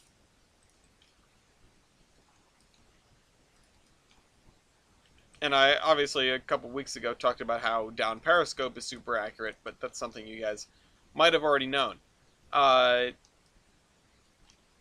Sometimes, when they care about doing it right, these comedies end up turning out super accurate again because there's nothing to keep them from not being.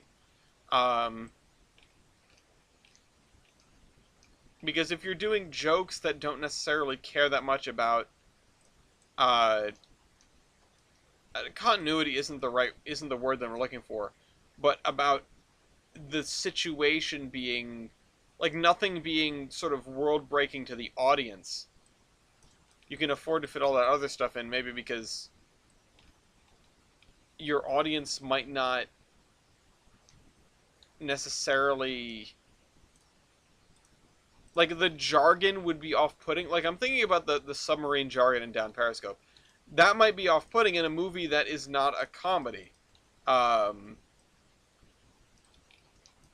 If you're just having a sub bit in a regular action flick. I mean, a submarine movie, I guess, is a little bit different, but even then, because so much of your movie centers around that, I don't know. I guess I'm not trying to make excuses for filmmakers who sort of fudge the numbers a little bit, so to speak. But there's got to be a reason why it turns out this way, Who pinged me? Oh, hey, the burgers. 4 years ago today. The burgers from the, yeah, that was, 4 years ago today, we were celebrating the Pirates of Promontory, which is something that I wanted to grab the photo and put the Pirates of Promontory on it and then post that on Reddit, like, 4 years ago, this is how I celebrated National Train Day because like yesterday was National Train Day, uh, or whenever it was. Yeah, it must have been yesterday, right? I always forget. I don't know how I managed to forget. I should take my Fomer card away.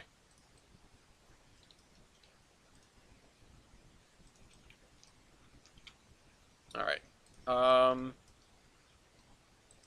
Let's just put the lawn under this. Yeah, 510. I don't know why I thought it wasn't that for the longest time, and now I just second guess myself. It's one of these things where I don't, I can't make sense of dates, just like ever. I don't know how I figured things out before like Gloria came into my life. Just finally I have someone capable of like writing on a calendar, because before I just wouldn't do it. It would just become a oh, I don't know, oh, I forgot, oh, I double booked myself, constantly. Okay.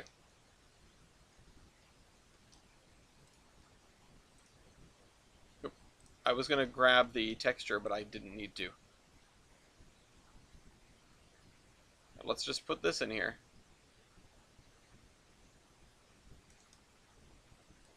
And then this right up to the back of these houses. Because gross. Let's just make them as awful as possible. Slide them back a little bit. And then let me just fill that spot that I missed in. And we'll use this road for it, because why not? There.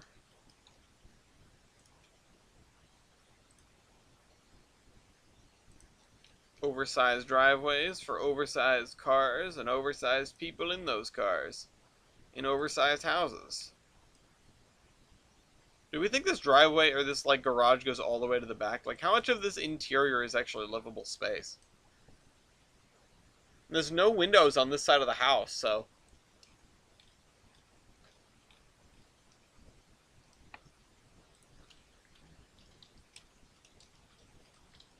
white picket fence. Picket fence or picket fence 1?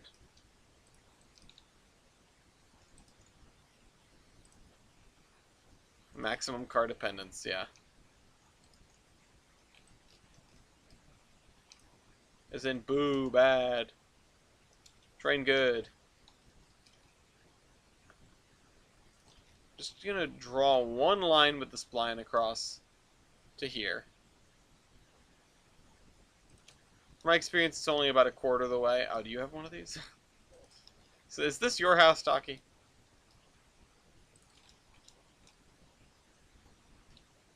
It's weird that there are no windows on the side of the house, though. I could make these fences like perfectly straight. Could be. Oh. I lived near the Peaches. Oh yeah, that's interesting. I thought Florida was an oranges sort of place. And then Georgia was peaches.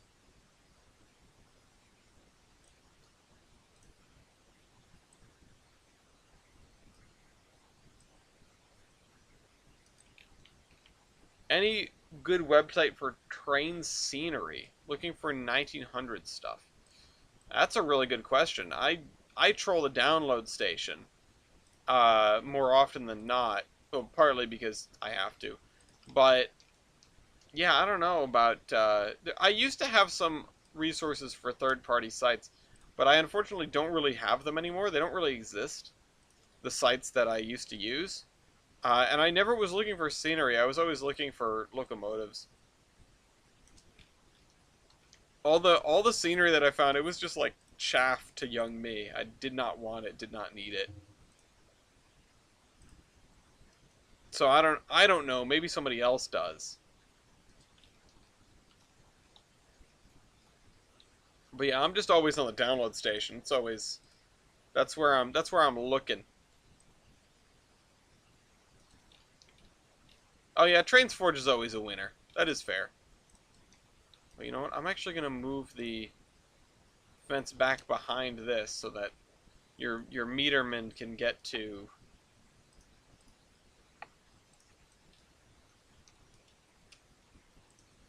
it, and the maintenance guy can get to it. Um, oh, this one it's on this side because it's mirrored.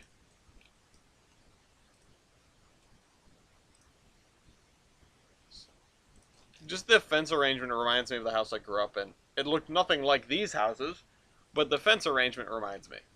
Um,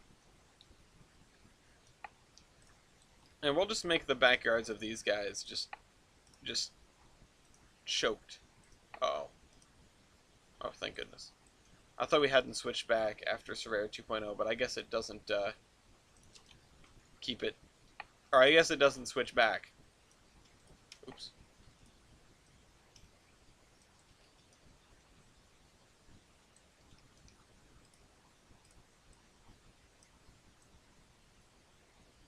I'll actually just bring these guys right up to the road.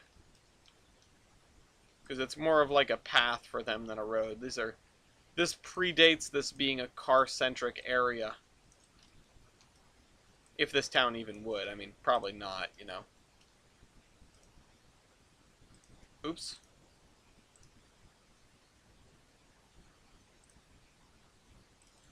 I used to live in a place like this when I was a kid. Oh, really? That's neat.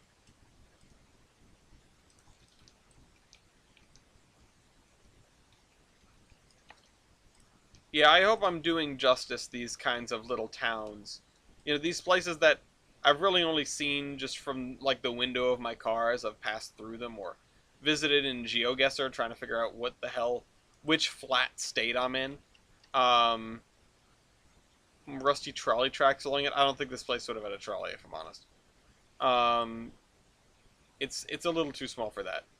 I would be surprised, but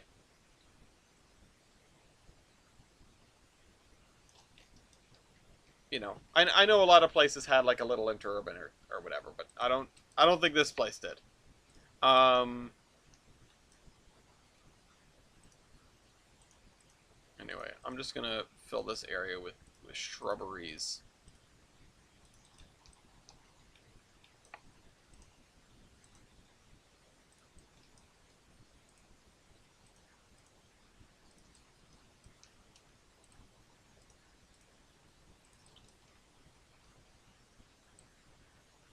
Part of me has always wanted to throw down invisible track on the roads so I could just drive a car around, you know? Just stick a 2A2 in someone's backyard. Yeah. Thomas comes to dinner.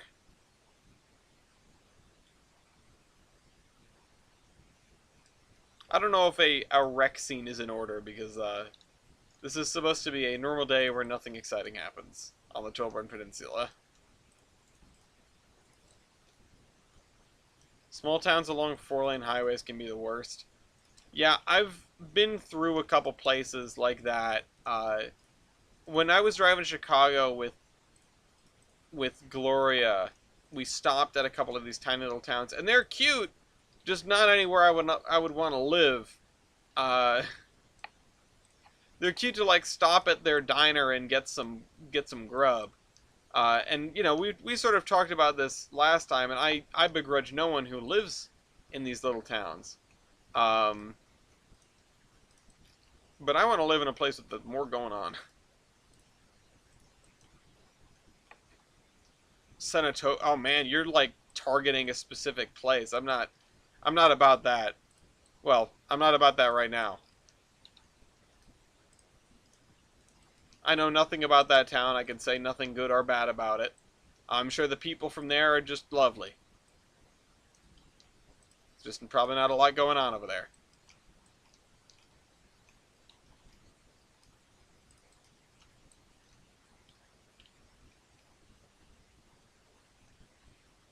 It's so loud. You can hear. I was driving, and the interstate goes straight through these tiny towns. Yeah, no, I mean highways are freaking loud. I don't. I feel bad for the people that have to live with that all the time. And honestly, my dad kind of has to deal with that all the time. His house is pretty close to a highway. There's some woods separating it, but it's definitely there. You can hear it all the time. You know, Jake brakes and tire sounds and whatever. Just it is not a quiet neighborhood. I mean, it's an incredibly quiet neighborhood, but it's not a quiet neighborhood. You know, it's like that. It's one of these neighborhoods where you can leave your your front door unlocked, and no one's gonna ever bother you. No one's gonna ever know. Uh, but one of these places where you can always hear something. You can always hear something of the transportation in the distance. And it doesn't help also that he lives under the flight path. The approach to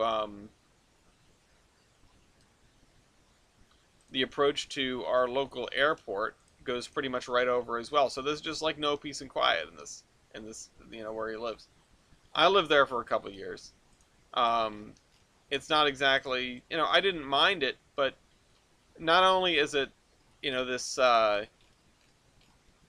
relatively noisy area, it still manages to be sort of the middle of nowhere. I mean, it is suburban sprawl. There's no like commercial anything nearby. Walking from there to your nearest store, I don't know if it's reasonably possible. I mean, it's definitely possible, but it's not easy, and you've got to walk out of the neighborhood and then walk along you know, like a 4-lane arterial road. It's not fun. I tried to walk from there to like the town center at one point, and unfortunately I didn't make it. Not because of like, oh, it's too far. I just about made it, but I had just gotten my wisdom teeth out, which might explain why I wanted to do this walk in the first place. And I popped a stitch as soon as I made it to like the last intersection before the center of town.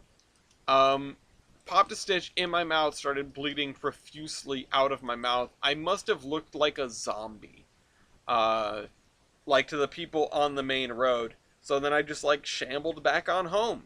Um, it didn't hurt, but it looked gruesome, I'm sure, because I was just like drooling blood onto the sidewalk. Yeah. Anyway, Ryan, good luck with your dental procedure. Um, let's see. So this end of town is pretty much done. Oh, this right here.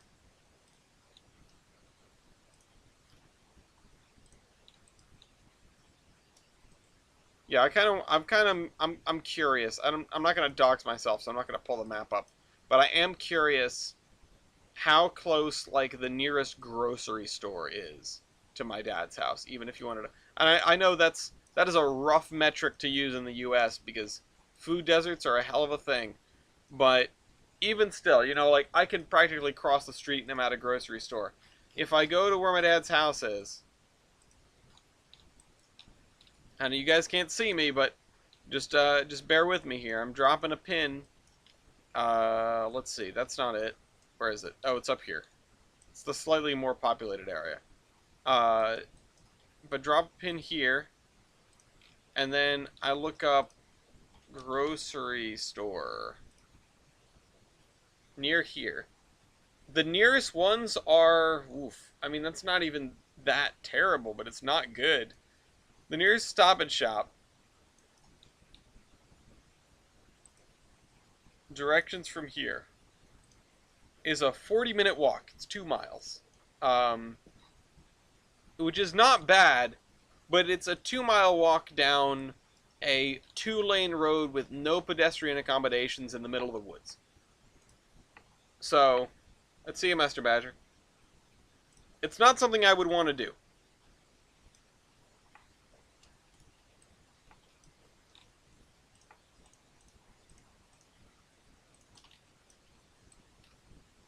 And I think I'll just put in our patented gazebo from,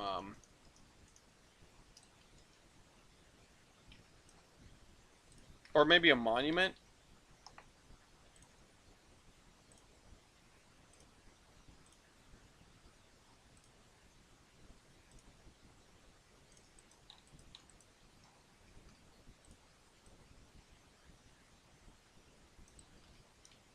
I've definitely used this before.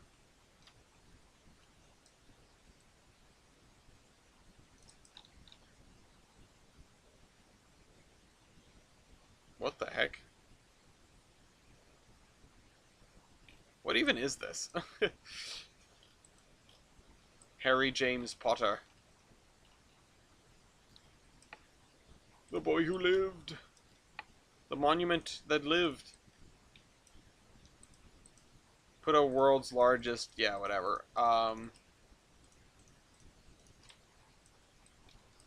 Wait a minute. Wait a minute. Hold on. No.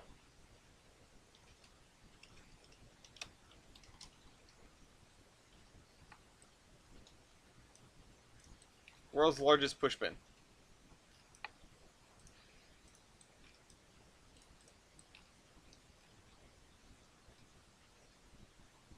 It's a big stick.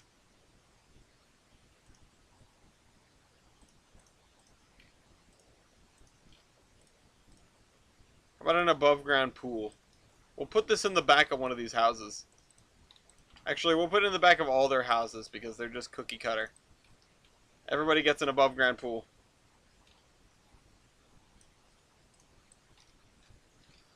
Okay, so we have the world done up to about here. That's exciting. It's 9:15, so I'm on a detour for now. We didn't get to work on, like, up here, Road River Bridge at all, which is something that I've got to do, but I've also got to build the bridge over... Yeah, you get a pool, you get a pool. I've got to build this, which is going to be very annoying, because it's on a slight curve, which means we're probably going to have to do something like what we did over here, which came out nice, but it was just a lot of effort. Anyway, let's pull up the to-do list, because I did not open that this time, and I put it on my desktop so I could get it more easily, and then I forgot about it. Under construction notes, let's look at it. Farms to Bellington, check for missing assets, Castle Farm area. Finish Pan Am! Exclamation point. Signals on the Valley Line, VMR passenger staging, recalibrate turntable track marks at Mason Valley. Which, that's a little tougher because of the way that they're arranged. But I think when we go and check on the other thing, like why this guy didn't turn around last time, that's what we're gonna figure that out. Mason Valley switching ops. OLMV1 tries to visit the Magic Railroad. Let's look at that, actually. Because that guy's orders. So he drove off the end of this track, which is the yard lead sort of dealio.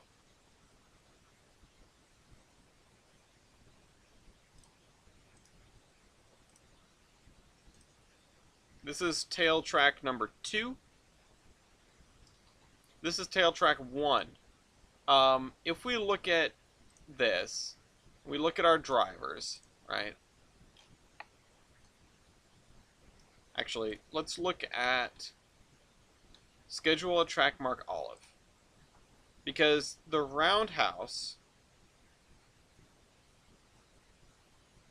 you didn't miss much. We made I put a giant pushpin down.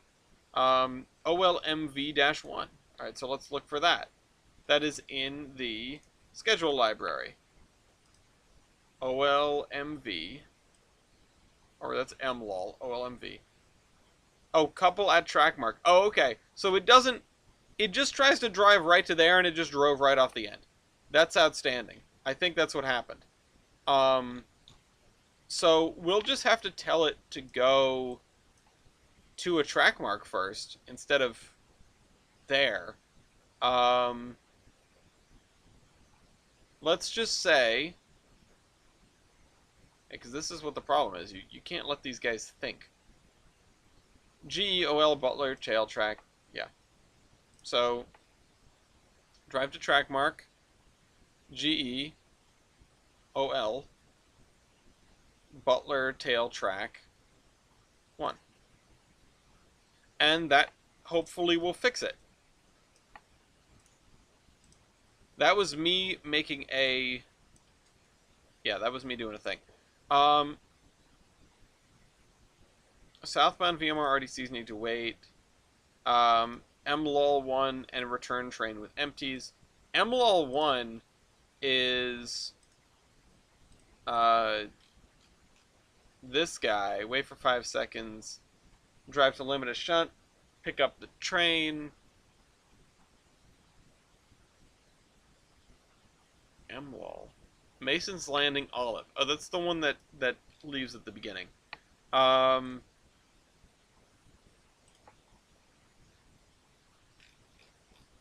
So what do? You drive here, you wait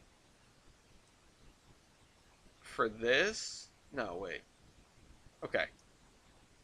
You couple here at the yard south, then you wait for the station to be triggered by any train, then you drive all the way over here, then you wait for the yard throat to be triggered by any train, then you do your switching job, then you wait for the derail to be triggered by any train, which is the other guy leaving, and then what you're supposed to do is uncouple, go to Butler Yard South C, drive to Butler Yard South C, go to Butler Yard North C, and then drive to the water pickup. Okay, it's basically just you dropping off. You drop off the rest of your train, you drop off the caboose, and then you drive to here, and then I'm supposed to have you pull into the roundhouse. That's like the next thing that you would do. Mason Valley switching ARPs put together, Lion Head turn. That's the next thing that needs to happen.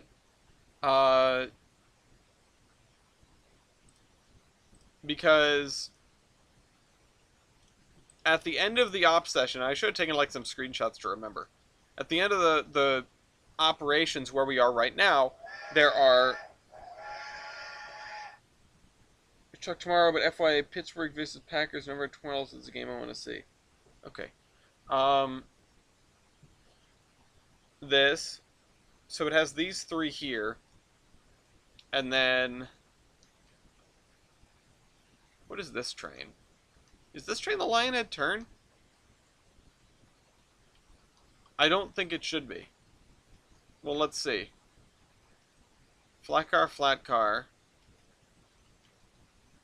Hopper, this is Elvira.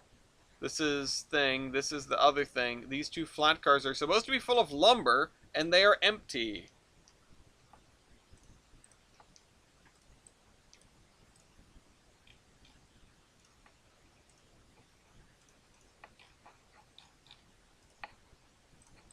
Pretty sure. Because if we go up here, these are going to the Lionhead Colliery, which takes lumber. Oh, excuse me.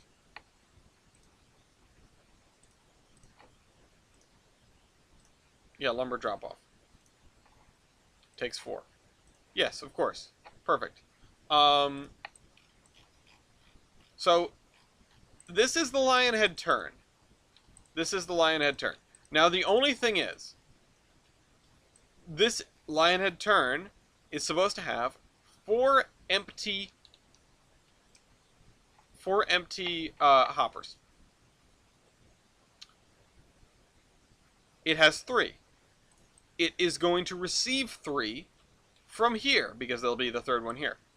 The fourth one, so we have those two there, the one that's coming from Mason's Landing, and then the one, because it's got to be 4 in total, the one that is coming from here. So that is the problem. That is what we have to wait for before the Lionhead turn leaves. This guy starts off as this train in track 1, it takes 1, 2, 3, 4, 5, right? And puts them away. 1, 2, 3, 4, 5. And then it has 1, 2, 3, 4 still with it, which is kind of a weird amount. So if we look at this, right? This guy, now here's a guy. This has 50 items in it, 50 logs, 5 cars. Puts 5 in there, still has 4 with it. It's got to come up here. The idea is you're going to change out this, and you'll do this later. You're going to switch out this, and then you're going to fill up with as many logs as you can. Now, as many logs as you can is 1, 2, 3, 4, 5, 6, 7, 8, 9 times 1, 2, 3, 4, 5.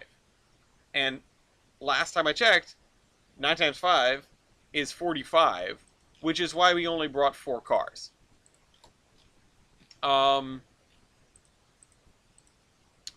Because it's going to come up here, it's going to do those, it's going to fill those up and going to bring them back. And the first thing it's going to do is take the 3 cars from here, plus its 1 empty hopper, put them on the back of this train. And once that happens, then the locomotive for the Lionhead turn can start getting ready, which is number 121 in here. Gonna align the turntable, come out, grab a caboose from here,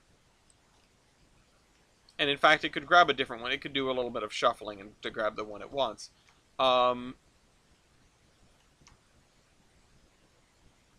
And this switch is way too tight. Both of these are, really. Yeah, this one especially. This one is rough. Let's go into Surveyor 2 and slide some stuff. Let's make some adjustments, because that one is extremely tight.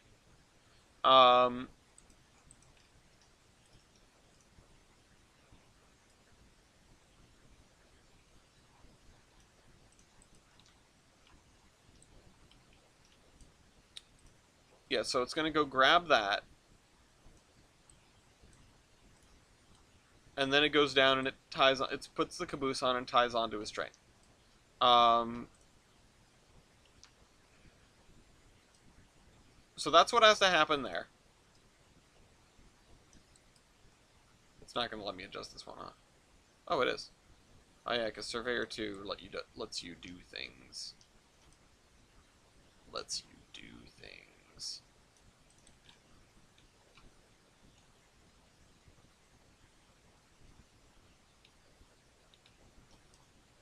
Can I scoot this over even more?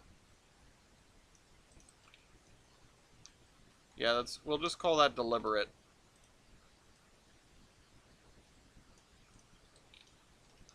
There we go. Okay, so yeah, these are not whatever.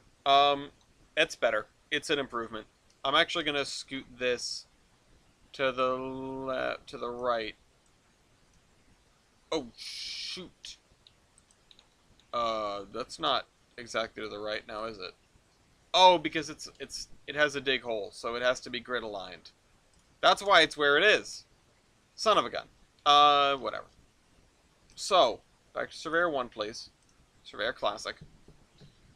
Now, we need to think about what we can do with our train here. This one, as a matter of fact. And I'm going to grab this. I'm just going to call this test. I'm going to place this. Just for the record, right? Grab, nope, not that. Grab a caboose here. And then, yeah, that's it. Let's just grab this and run down the line. Because this is what we need to figure out. So, we lose 5 cars there. And here, what we do is we actually, yeah. So 1, 2, 3, 4, 5. We drop 5. Hi, baby. What's up? Yes. Um, is it important For my psyche, yes. for your psyche? Do you want me to wrap up now? No. Okay. Um, alright, so the thing we need to remember is, and I think I call this out in the episode. You like catching up for the day? Not right now, darling. Uh, the way we do these operations, Okay, I'm not throwing the ball for you. I'm throwing your trash. the way we do these operations, we have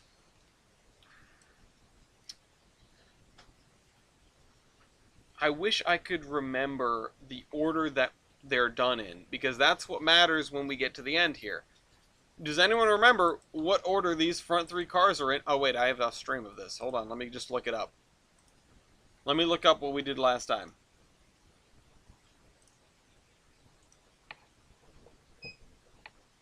So, my channel. Let's just go to live from last week, this one. And let's go to where we were looking at the olive branch being switched.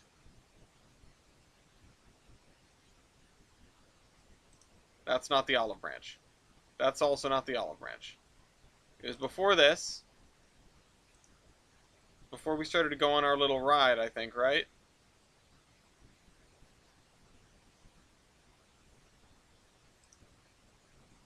So, that guy was doing its thing. This is... Ah, okay. So this is switching out the olive branch. And I remember asking, like, why are you doing things in this order?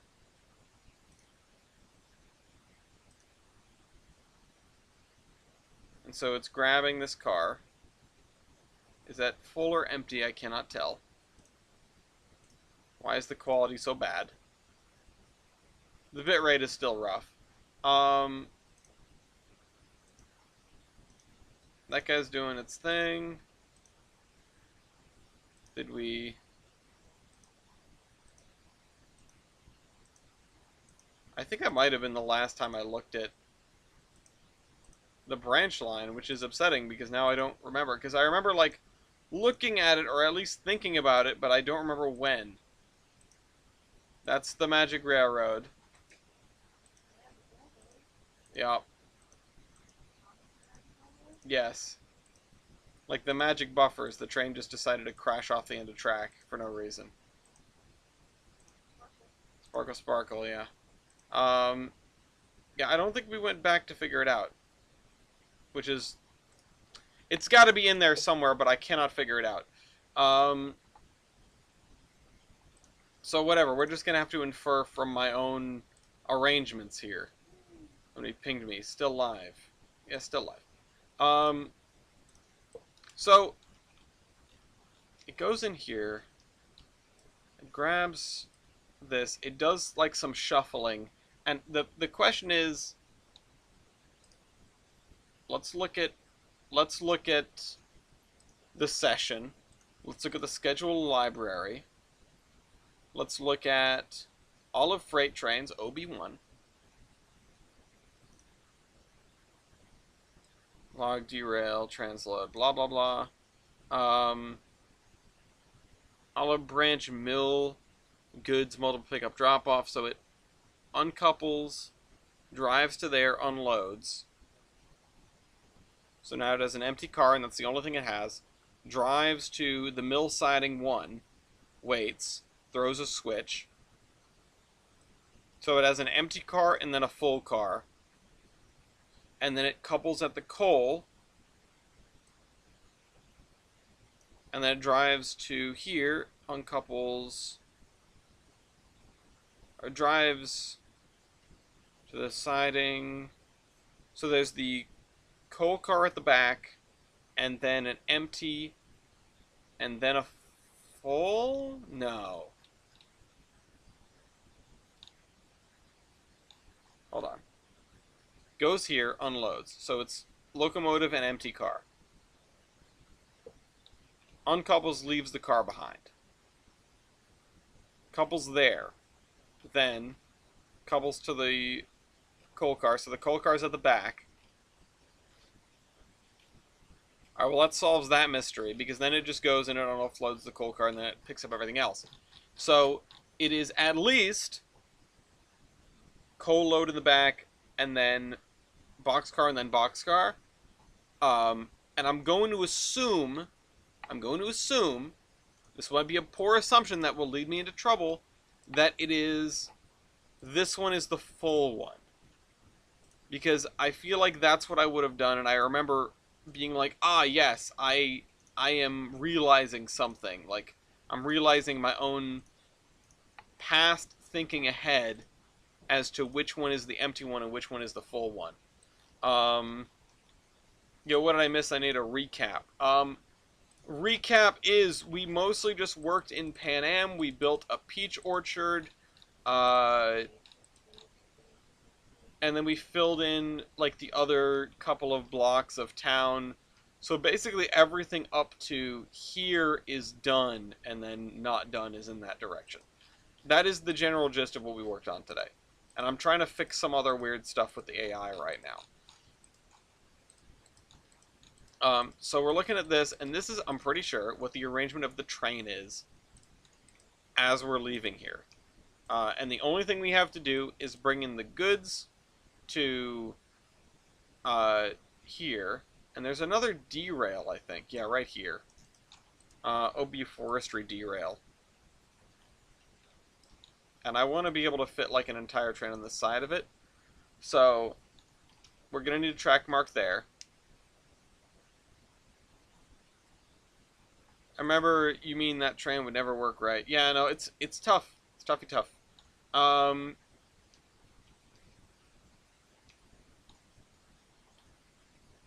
I think what we need to do, other than pulling this forward to make the switch longer, because snake farm.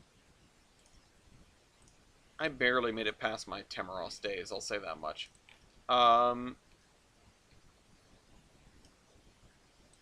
What we need to do is have the train pull into here,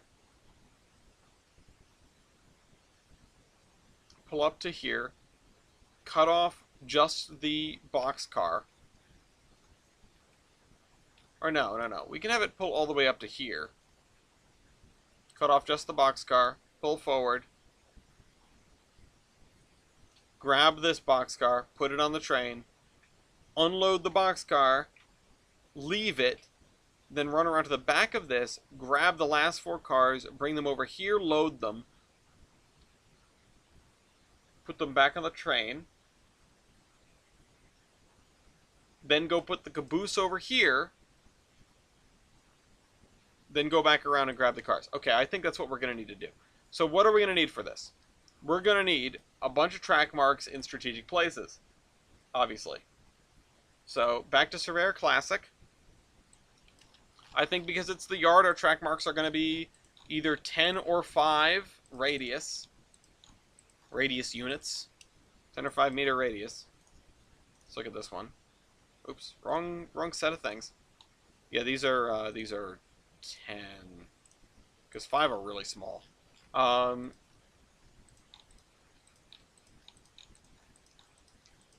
so let's put a track mark here.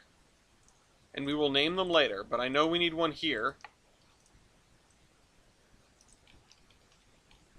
Yeah, there is an abandoned 2-foot gauge line that used to go out to this lake over here. But that's it. It could have gone farther, but that's how far it goes now. That's what's left. There's no engine, there's just a bunch of empty flat cars. We're going to need a track mark here that touches this car. Yeah, preserved, quote unquote.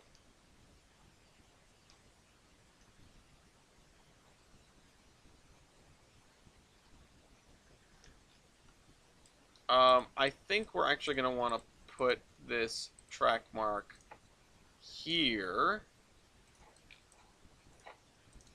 So, okay, train pulls up to here, cut, pull the engine forward and one boxcar, back it up, grab boxcar at this, then pull forward to this, couple at this, cut, pull back into here, uncouple, pull forward to here, couple at this, or sorry, not couple at that, or cut there, rather.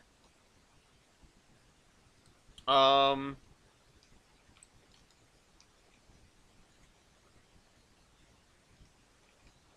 I think the next track mark should be here just to give us the most room possible. It's not ideal, but it's better than nothing, I guess. So there. Because we're going to run around, then we're going to couple to there, then we're going to grab those cars and run them over this to fill them up. Then we're going to put them back on the end of the train here. We're going to grab the caboose, stuff it way down the end there,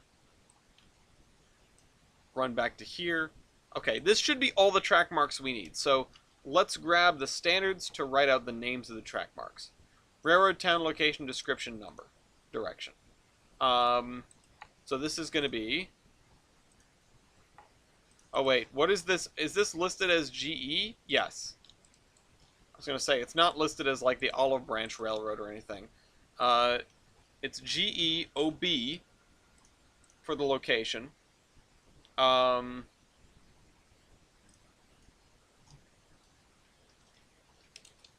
Forestry...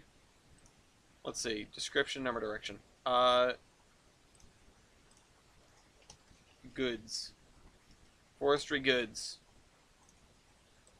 I think that's accurate to what the other things are.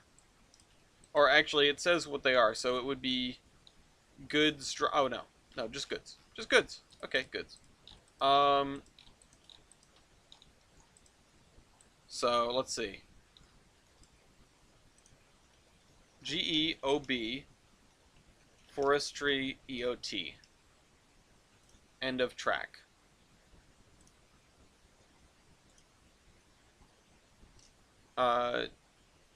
Lore or a background, Geneva Convention. Suggestion? No. No, stop it, you people. Okay. GEOB, OB. Forestry, Main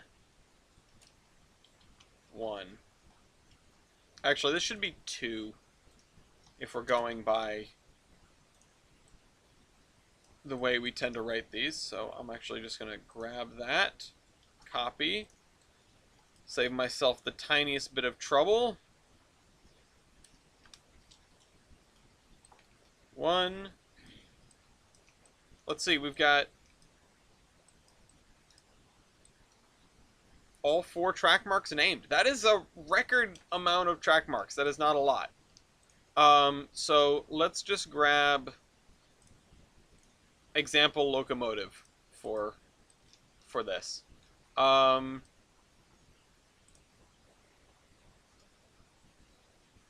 Edit session. Schedule library. It'd be more like guidelines, yeah. Oh, I can't. That's upsetting. Can I make this shorter? No. Okay. Do I have the... No, I don't. Son of a gun. I should know which one is which. This one is 1. That one is 2. This one is goods. Olive freight trains. OB1. This one. After you couple and wait 5 seconds, you are to drive to track mark. GE. OB. Forestry Main 2. wait for 5 seconds, wait for 5 seconds, uncouples from, that's the tender, this is just engine and tender, this is engine, tender, and first car.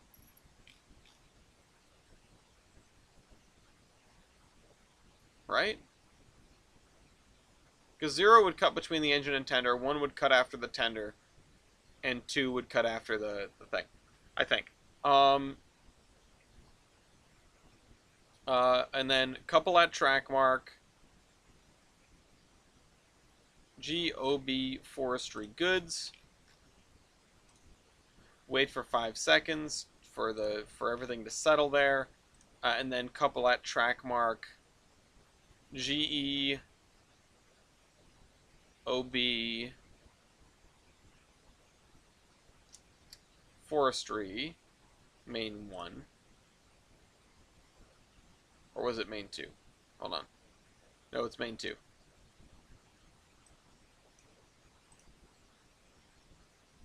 Yeah.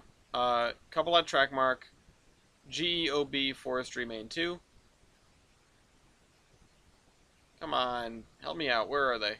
There it is. Actually, you know what I'm neglecting here? Is I'm neglecting the EOT track mark, which might be very helpful for them to figure out where they need to go. So drive to track mark forestry EOT, couple at forestry goods, drive to track mark EOT, and couple here, then wait for 5 seconds, and then uncouples from the same thing again, uncouples from 2, and then once again, drive to track mark, end of track. So it just went out, coupled, went back, coupled, cut off the first car again, went out, and now it's got to go back a second time. So it's going to drive to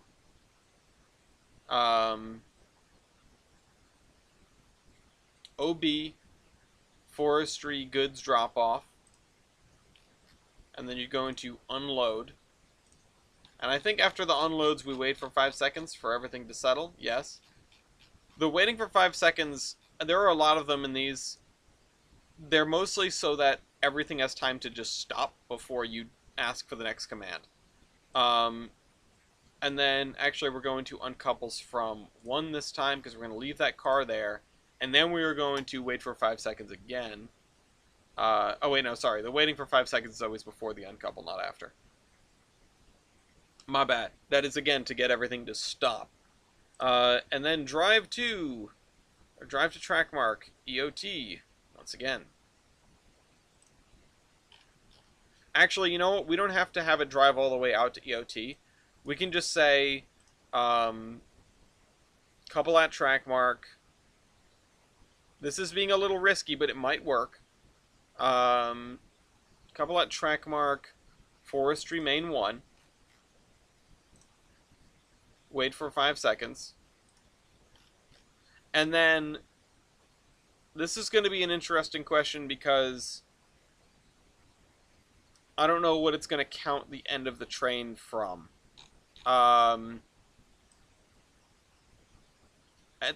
In the beginning, when it...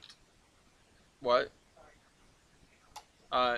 In the beginning, when it picks up the caboose, it uncouples from vehicle 2 because it's counting the tender is 0, and then the engine is 1, and then the caboose is 2. So we can say, if we're going to assume that that's going to keep the trend, it's going to be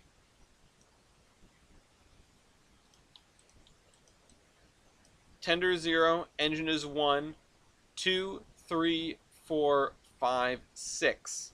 So we're going to uncouple at 6. Uncouples from number 6. And then we are going to drive to the forestry itself.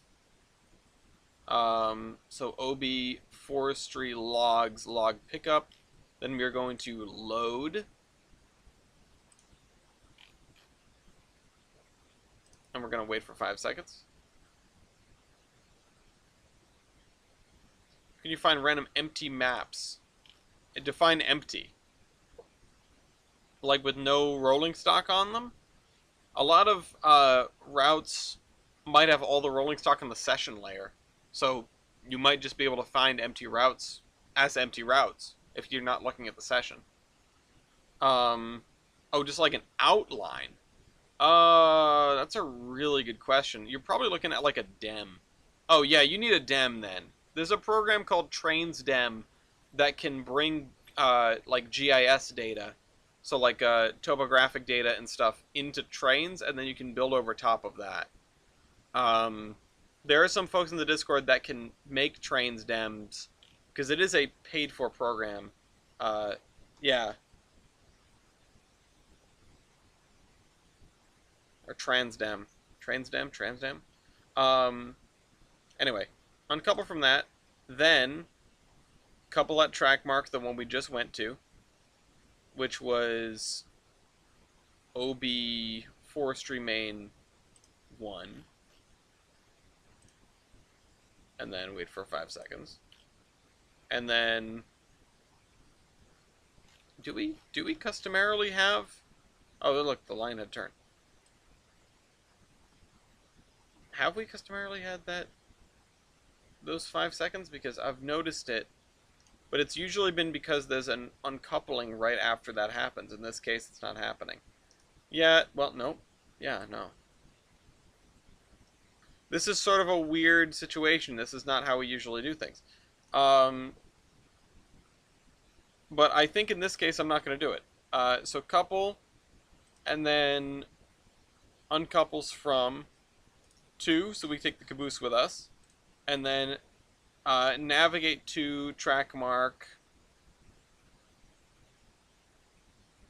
something something EOT. Forestry EOT. I think EOT, and then wait for 5 seconds. 5 seconds. Uncouples. Uncouples from 1. So we just take the engine, and then couple at track mark.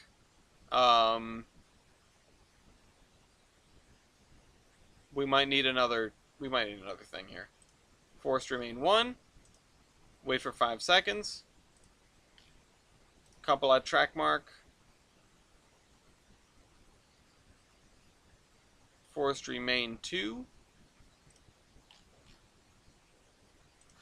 And then wait for 5 seconds. And then our work here is done. So we just need to head back into town. So it's going to be a navigate via track mark Butler Yard Y.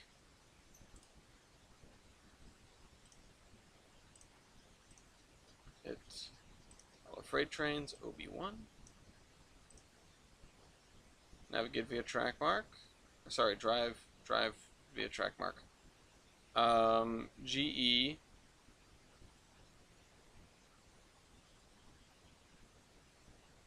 OL Butler Yard Y. And then I'm not sure where I wanted to put the train. It really depends on what space is available in the yard at that time. Hi, Sprinkle. Yeah, I'm about to wrap up. But I appreciate you coming. The VOD's going to be here anyway. So you can go back and check it out if you want. I guess this track will be clear because the other train will have left. I would think. This track would still probably be in the process of being emptied and put over there. And then this track is just random junk. So we could probably get rid of most of the stuff on this track to clear it out for when we, when we need to, whatever. In fact, this cut of cars and this cut of cars, I think, are going to belong down at the mill. But we will see what that looks like. I think next time we will come up with Where does train go at end? There we go. That's the question. That's the question for next time. We're going to do some AI work next time. I'll see you next week. Oops, wrong.